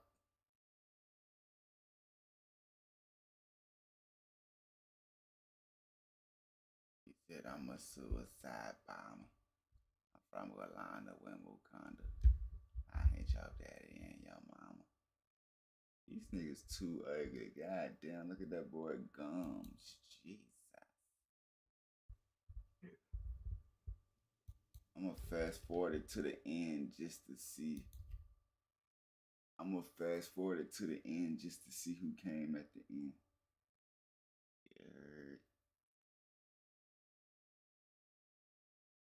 Yeah, bro, this act shit. I don't wanna about some bullshit. everything. So Netflix says we'll give you 80 billion, but we only want streaming.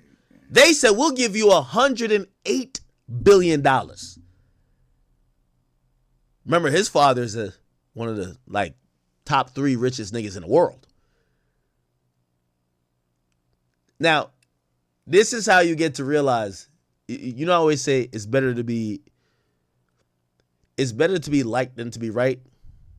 When it comes to business, it's Nigga said $108.4 billion in cash. Nigga, huh? Who the fuck is them? it's better your dad's a fucking billionaire than you got good business sense. Fuck all that other shit. So, essentially, within about 30 days or 90 days, they've been putting stuff off, and it's a bunch of like legal mumbo jumbo happening. The shareholders is going to vote on what deal they're going to take.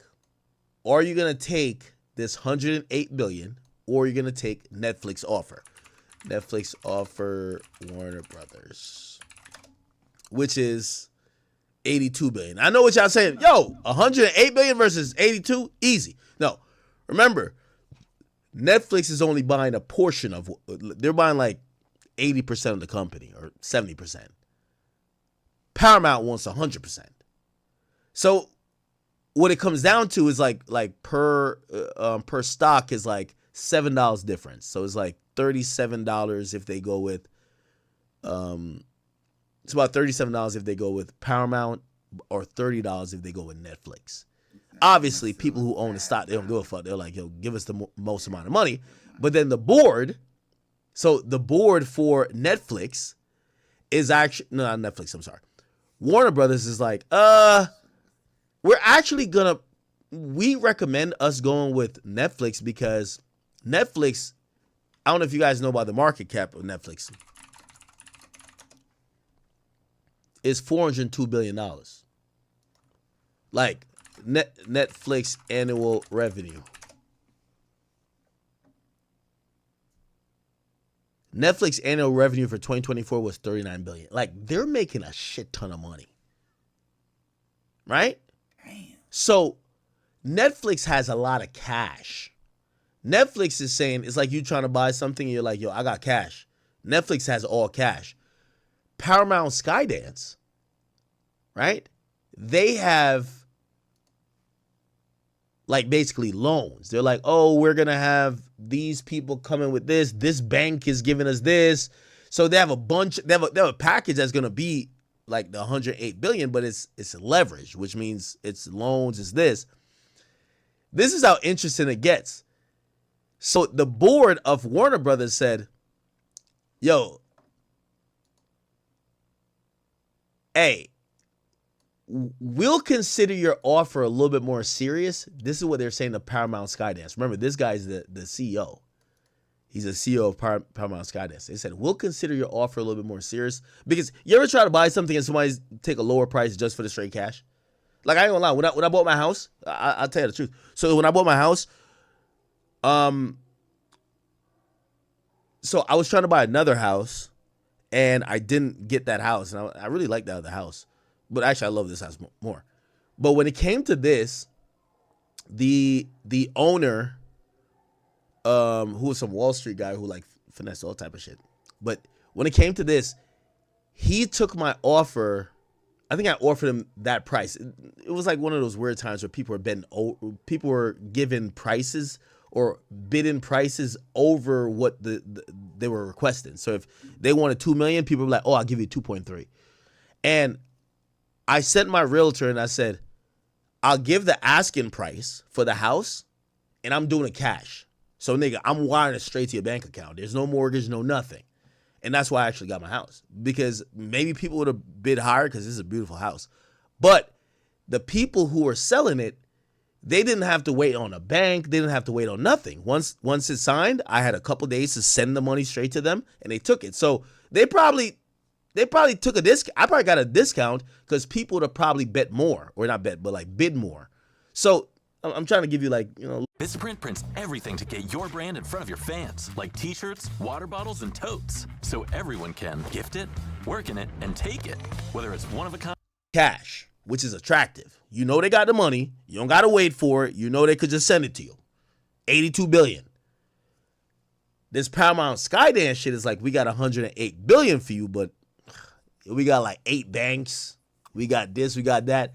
So what they did was, they were saying, we're probably going to go with Netflix because they got straight cash. Cash is king. And Paramount Skydance trying to get into the mix, they said to,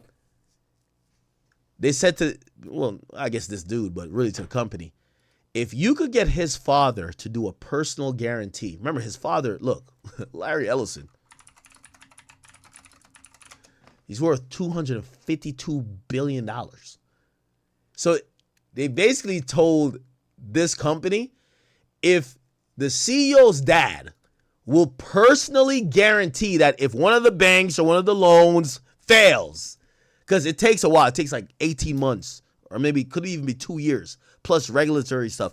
If it takes all that to like, you know, approve and go through, let's say somebody falls out, they're not losing out on money. They're saying, could this guy, which is the Pops, $252 billion, could he personally guarantee that he'll send them $100 million? It's not the whole 100, but it's like 40 something, because the other stuff is guaranteed. But there's part of it that's not really fully guaranteed. But they wanted this dude to personally guarantee that whoever doesn't have the bread, he's going to come up out of pocket to pay. And that should just tell you all you need to know about the world. This motherfucker, one of the richest people in the whole world, his son is trying to buy Warner Brothers, competing with Netflix. They've offered more than Netflix. They want to buy the whole company. And it's gotten to the point where the company that's selling is looking at them to say, could your father guarantee that we're just going to get this bread? And it just goes to show, and I guess this was kind of point of the whole story I told you guys. They're down to sell. You know, it looks like it's probably going to go to Netflix, but if they get these guys to raise the price a little bit, and Larry Ellison, which is one of the richest niggas in the world, guarantees that he's going to make sure that they get paid, they're going to sell to these guys. So I say all that to say, luck in business, meaning luck in the terms of you were born as the son of one of the richest niggas, the top 3 richest niggas in the world. Yeah, that's better than good business, if you ask me. Who was the top 3 richest people in the world?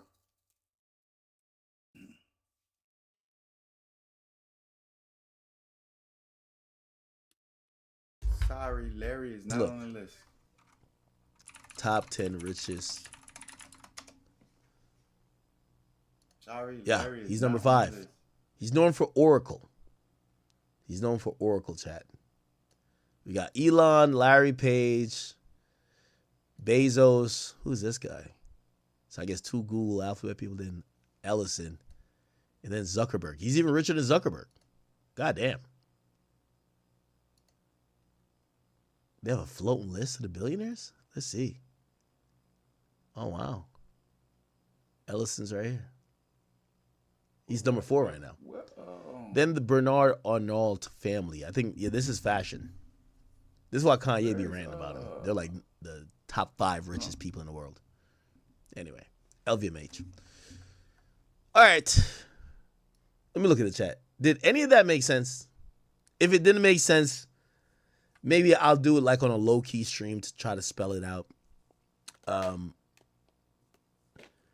I'm trying to show you how business shifts and changes everything, but also how the people in power, how they move around, and it's really their world. When we sit here and we're arguing about, yo, man, Kodak, why you not popping no more? Man, there's so much bigger business happening that we kind of get to realize, like, we're talking about the wrong thing. But if Kodak got fans, and if he dropped music and posted, what the fuck that company got to do with us going to listen to it? Thanks. Okay? Somebody says, Saudi? Hey, if y'all, well, we're not going to do it tonight. If y'all want me to get into how China has infiltrated the music business and how the Saudis are trying to do it, you have to remember, money runs all of this shit. Okay, I'm glad you guys mentioned that. I don't know if you're being facetious, but I'll indulge you. The next time I do something like this, I'm going to try to do it a little bit better, maybe with some videos or whatever.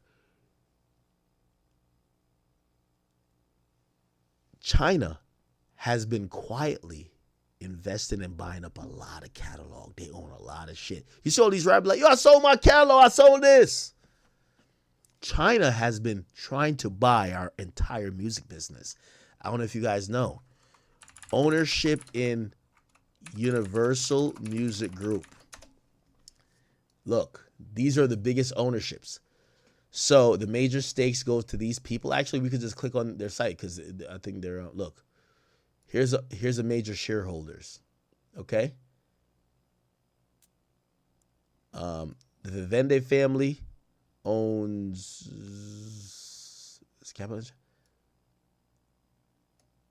okay, 13%. Tencent Holding. Tencent. It's a Chinese company. They have there's some Chinese companies that are really putting a lot of money in music.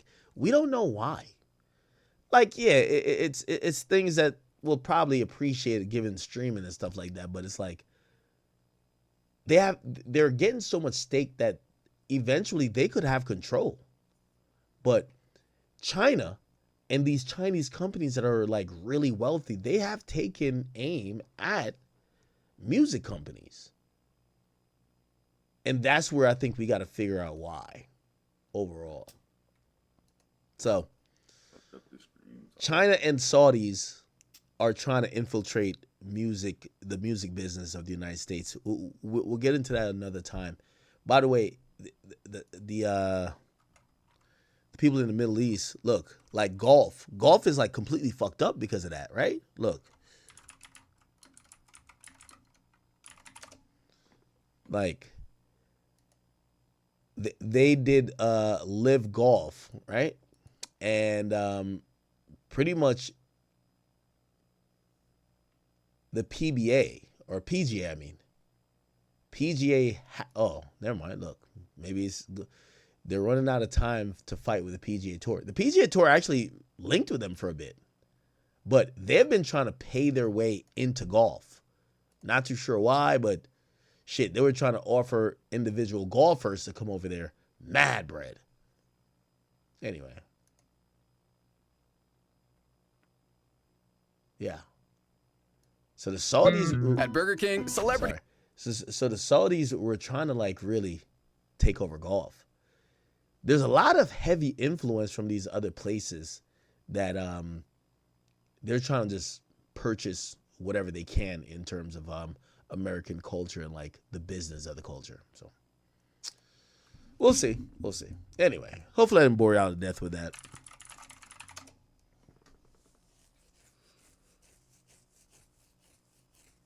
Okay. Did y'all see this?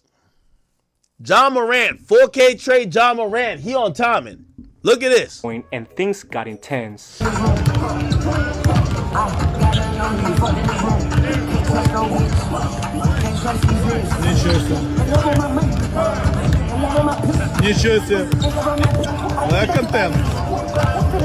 So look like John Morant, who's been having an interesting season, he got into it with his teammates. One of his teammates said, yo, let's go in the back. Because I don't know if you guys know, like some practices, they know that there's going to be cameras, there's people there, whatever. It's open to the public, quote unquote. And looked like him and his teammate had a disagreement, and his teammate was like, yo, let's step to the side. Not too sure if he was asking for a fight. And John Morant was like, yo, what's popping? Yo, what's good? I'm right here. What up? What up? You know what I mean? Now, some people actually believe this is John Morant capping. They're saying, yo, if you was really like that, you wouldn't be like trying to like act like you're going to go see this guy. You would just go see him. You know what I mean? Like you go to the back and go handle your business. I think people who like Ja are saying, yo, if you were really like that, you wouldn't care if you went to the back. You would just kind of crashed out and do what you had to do there.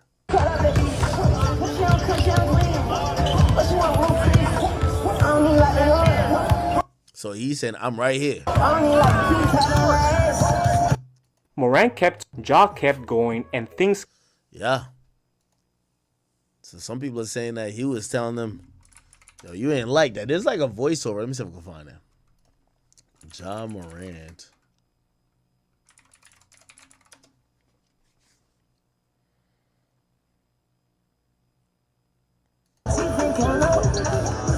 See, there's a lot of cameras, a lot of camera angles.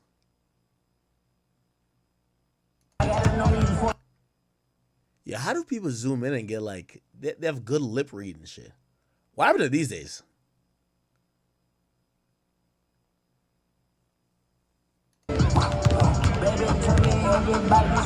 Бля, вони реально сварять.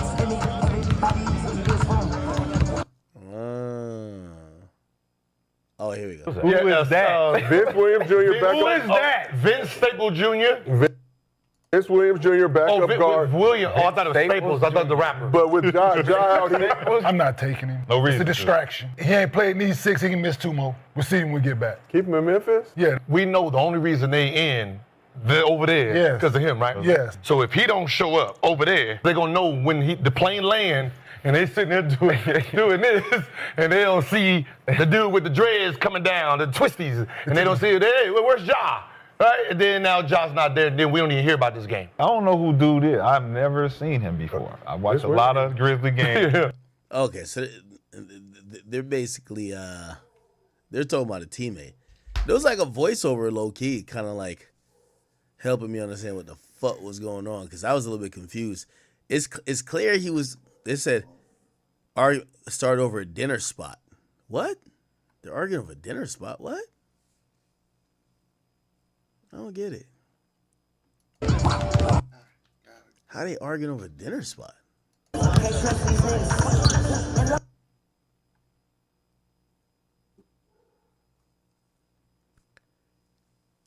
They said they had a flexible culture. Turns out they meant cat flexible, clingy, demanding, always invading your personal space. Next time, search Glassdoor for jobs that fit your vibe. So, into a heated argument with Vince Williams. Not too many people know what was said, so let's break it down. For context, the Grizzlies are currently in Berlin to face off against the Magic. Although Ja Morant has been in several trade rumors, he still made the trip and had high hopes to play. He participated in practice and was available for team shoot-around. That's when Vince Williams called him out and Ja went right back at him. As you see, a coach tried to cool things off, but Williams pushed him away. Ja kept going and things got intense.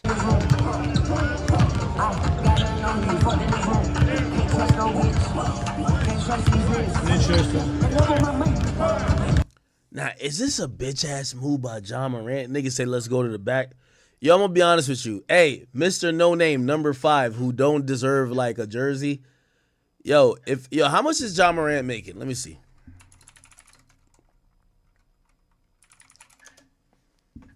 Oh, I'm making $40 million? Nigga, Now, chat, let me ask you a question. If Ja Morant go in the back and catch a fade, like, is he losing his contract? No, maybe. Or maybe it shouldn't matter. I don't know. I would say, like, bro, I'm going to be honest with you. If I'm Ja Morant, even if I'm talking hot, I'm still waiting on you to swing first. Because if I do anything first, I'm fucking up my money. But now some people might be like, bro, you've been moving like you're down to fuck up your money. Like, you've been mad. You've been thugging like you're really on that shit. You can't tuck your tail now. So I understand that as well. It said, Buddy said, let's go outside, and Ja kept talking louder that the coaches could come in.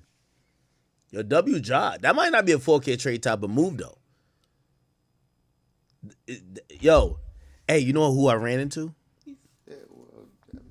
I ran into this nigga right here.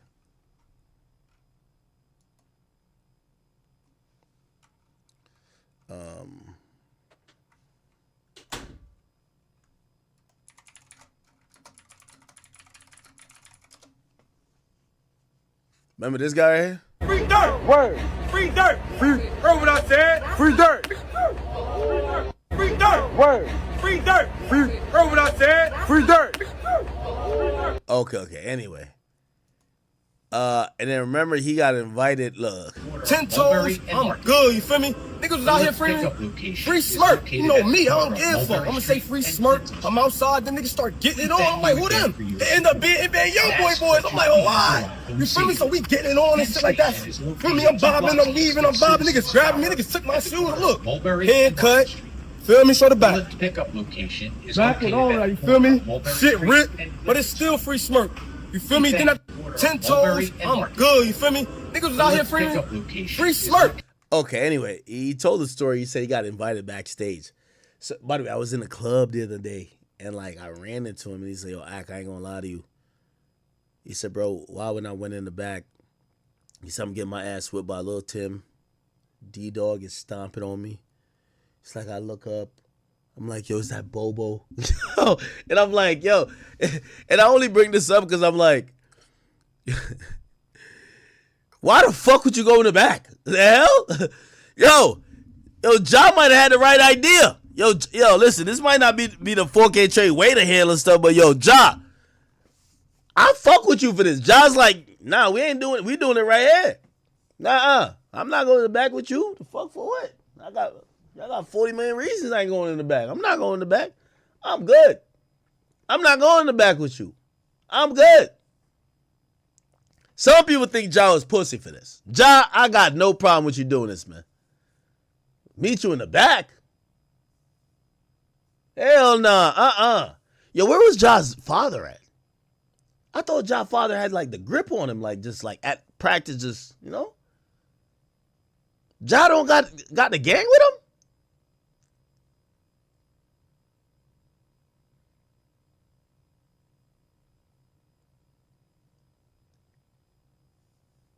Yo, it's no way. Yo, the nigga was telling me the story in the club, though. Like, with the young boy. The nigga said, he said, he look up, he getting his ass beat by Ben 10, D-Dog, Lil Tim. And he look up and say, is that Bobo? Nah, that's not funny, though. Jersey over everything, man. That's my guy. I rock with him. But still, you should have went there screaming and smirk. But yeah, no, I see why Ja ain't go to the back. I know people call him pussy, but it's like, yo, bro, hold on now. You should, sir. Yo, Ja, good move. If that nigga swing on you, niggas gonna break it up real quick. You can still pop your shit. Man, suck a dick, nigga. Like, you know he getting traded off the team. His career is done. Yeah. Talking about meet me in the back. Hell out of here. That'd be the one day that Ja don't even, like, take a shower before he dip, man. He just goes straight to his car through, like, the concession gates, yo. Like, damn, yo, why you leave through the team exit? Man, I'm just trying to get out of here, man. I got an emergency, man. I gotta go, man. I gotta go. Welcome them.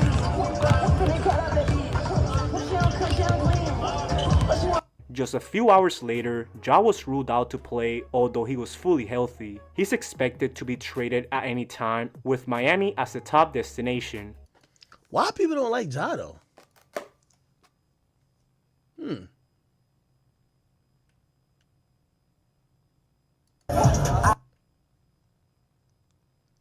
They hating on Ja, man. Zero to do with basketball a lot of the time. So when you see these things, it has nothing to do with basketball. It has nothing to do with a basketball disagreement. Like I said, it looked like two grown men having a disagreement about something. It's usually not about basketball. And so I like the fact that they stood toe to toe and they had that conversation. And nobody decided to take it any further. Usually you have one guy who's the aggressor, and you got a guy that's usually scared of the other guy that's being the aggressor. Especially in this situation when you're talking about the best player on the team. You usually don't see young guys having this type of conversation with one of your better players. So this tells me that this is a personal thing going on. Has nothing to do with probably trade talks. Has nothing to do with basketball schemes or any of those things. Ja's not even in uniform. So this had to be something personal that's going on behind the scenes between these two guys.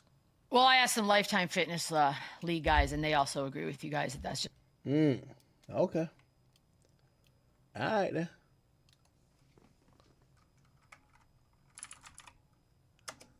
Alrighty, then. Let's see what else is going on.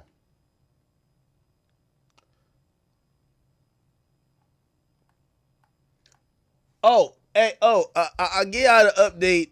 I'll give y'all the update, chat.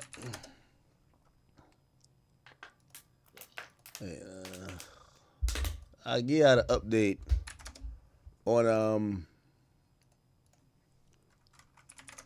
so wait, what's her name again?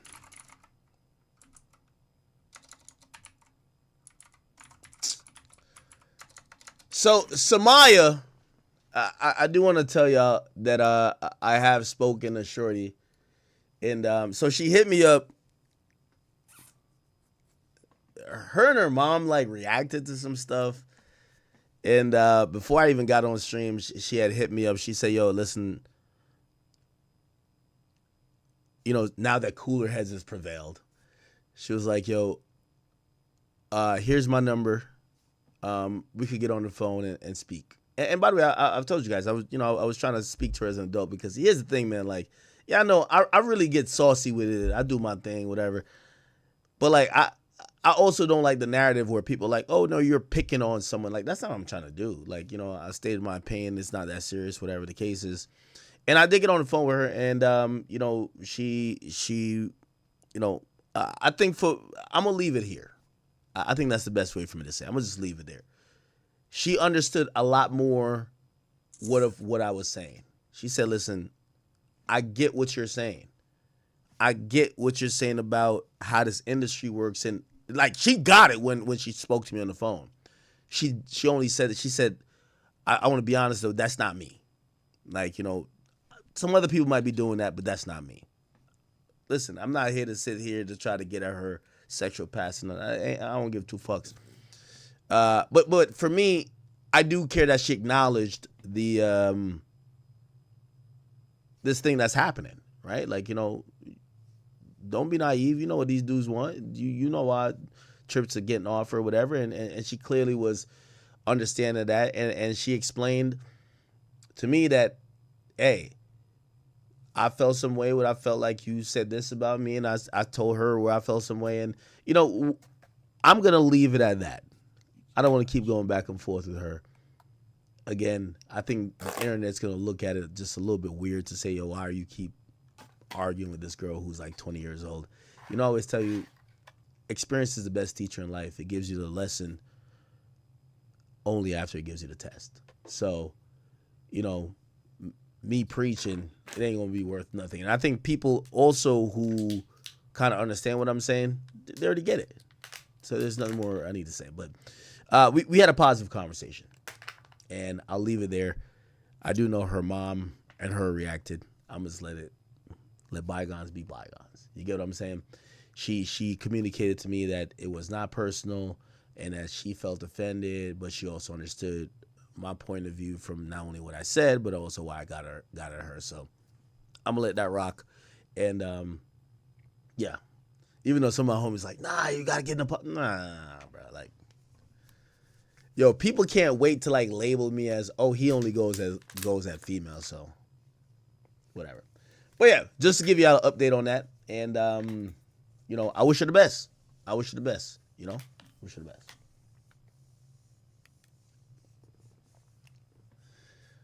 All right, let me see. Young Miami. Oh, we waiting for some new music from her. Here's what she got to say. I've been seeing all y'all videos. I see all y'all TikToks. I see all y'all tweets. I see all y'all videos. And the thing about it is, what's gagging me the most about this whole thing is it's like y'all just literally, y'all didn't hear the whole song. Y'all didn't. This is the ED. It's not for the faint of heart. Charged. Clear. Of her offerings, people ain't feeling it. You know, and she's kind of like responding to that. I'm not mad. I'm literally like laughing with y'all. Like I be keying with y'all. Like one thing about it, I be keying with y'all. But y'all got me so on my top. Like y'all bitches love to act like y'all forgot something. No play with me. So when we do this, we don't know what that means. So like now it's like when me and Santana was sitting on the couch and we was clocking shit the whole time. Now everybody like, oh, we don't like, come on, stop playing. Stop playing. Let's stop playing with me. Let's stop playing. Now all of a sudden bitches don't know what this means. Bitches don't know it like, hey, look at Shorty over there. Thank you. We don't know what that means no more. So now we heard a snippet and nobody don't know what this means. Okay. Tomorrow, I think I'm gonna just drop the fucking song. Fuck you. Cause I'm ready to get in the field. I'm ready to get in the field like y'all playing on my top. Like I don't give y'all motherfucking bops. Like I wasn't on a whole motherfucking feature one. Like y'all bitches don't be like, come on, stop playing with me. Like let's really stop playing. For real. Like I said some tea. I know Shorty do it, yes. Chili out. You know, I'm always torn. Anytime I gotta comment on female musicians because they always think that I hate them rather than me telling them the truth. Young Miami, it's time to open up that OnlyFans. I'm sorry to tell you, baby girl. That's what we need to clock. The OnlyFans. The reality is just this. Young Miami, I wish you had a little bit more passion for music. I feel like, the issue with you and JT, and I think JT does love music more than you, but y'all chase men. And the distractions of this industry. By the way, Ice Spice, you're on the clock too. You chasing niggas too. I don't like that. I don't like that shit. I'm keeping it a being with them. Yo, I'm not telling y'all to be single and lonely and this and third, but y'all putting out music that is portraying something. I tell a male rappers this. Yo, y'all talking street shit. Y'all can't say fuck the streets. Like, yo, y'all are portraying a certain lifestyle. Y'all gotta be that. Or y'all can't just be like hypocrites. Shit just don't work. You get what I'm saying? I felt like, the passion for music wasn't there for Young Miami. She started running behind Diddy. I don't think it did no service. And just being honest with her is like, you see, female music moves really quickly. People have moved past the City Girls. I feel like when I'm talking about the City Girls, it's like I'm talking about Kaya and I'm talking about like Trina, like respectfully. Like y'all are old news. I hate to say it. People rocking with the YK Nieces, the Plutos, people rocking with like these new chicks. Like the person who really took y'all lane and who's really that is because her life and everything she gives us image-wise, I keep telling you, image matters. Sexy Red. Sexy Red is that. And that's the thing. So I see Sexy Red, she doing her thing. But I'm going to be honest with Young Miami. I wish you could prove me wrong. I'm not right all the time. Glorilla proved me wrong. I came back around and said Glorilla is on fucking fire. She had one of the best years in last year. I thought at a point she was done. So I'm not saying this on some I hope. Now I'm saying this on what I'm seeing as a trend and what I think would be the safe assumption. But I ain't gonna lie to you. When I look at Young Miami, I'm like, open up that OnlyFans. $9.99. Let's clock that one. The world has moved on. I keep telling a lot of these musicians. Some of these musicians think they could take some time off, and the world move on, bro. The world move on quickly. They don't wait for you. People go, oh, that's a new wave. I'm about to go do that. I hate to say it. So Young Miami, I wish you the best, but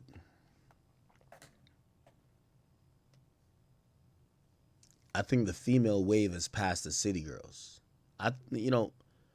If Meg wasn't good with like lyric, like Meg could rap. The thing is, nobody look at like city girls and shit like that like, oh, y'all are rappers. They look at y'all as like anthem girls. So y'all make a thought anthem, like people rock with it. Meg gets a little bit more breathing room because people feel like, yo, her music is, and her rapping is up to whatever. But I'm really saying female rap time has moved on really quickly. So I don't think time necessarily is up for it's not necessarily up for Meg Thee Stallion, even though I do think that she's unlikable.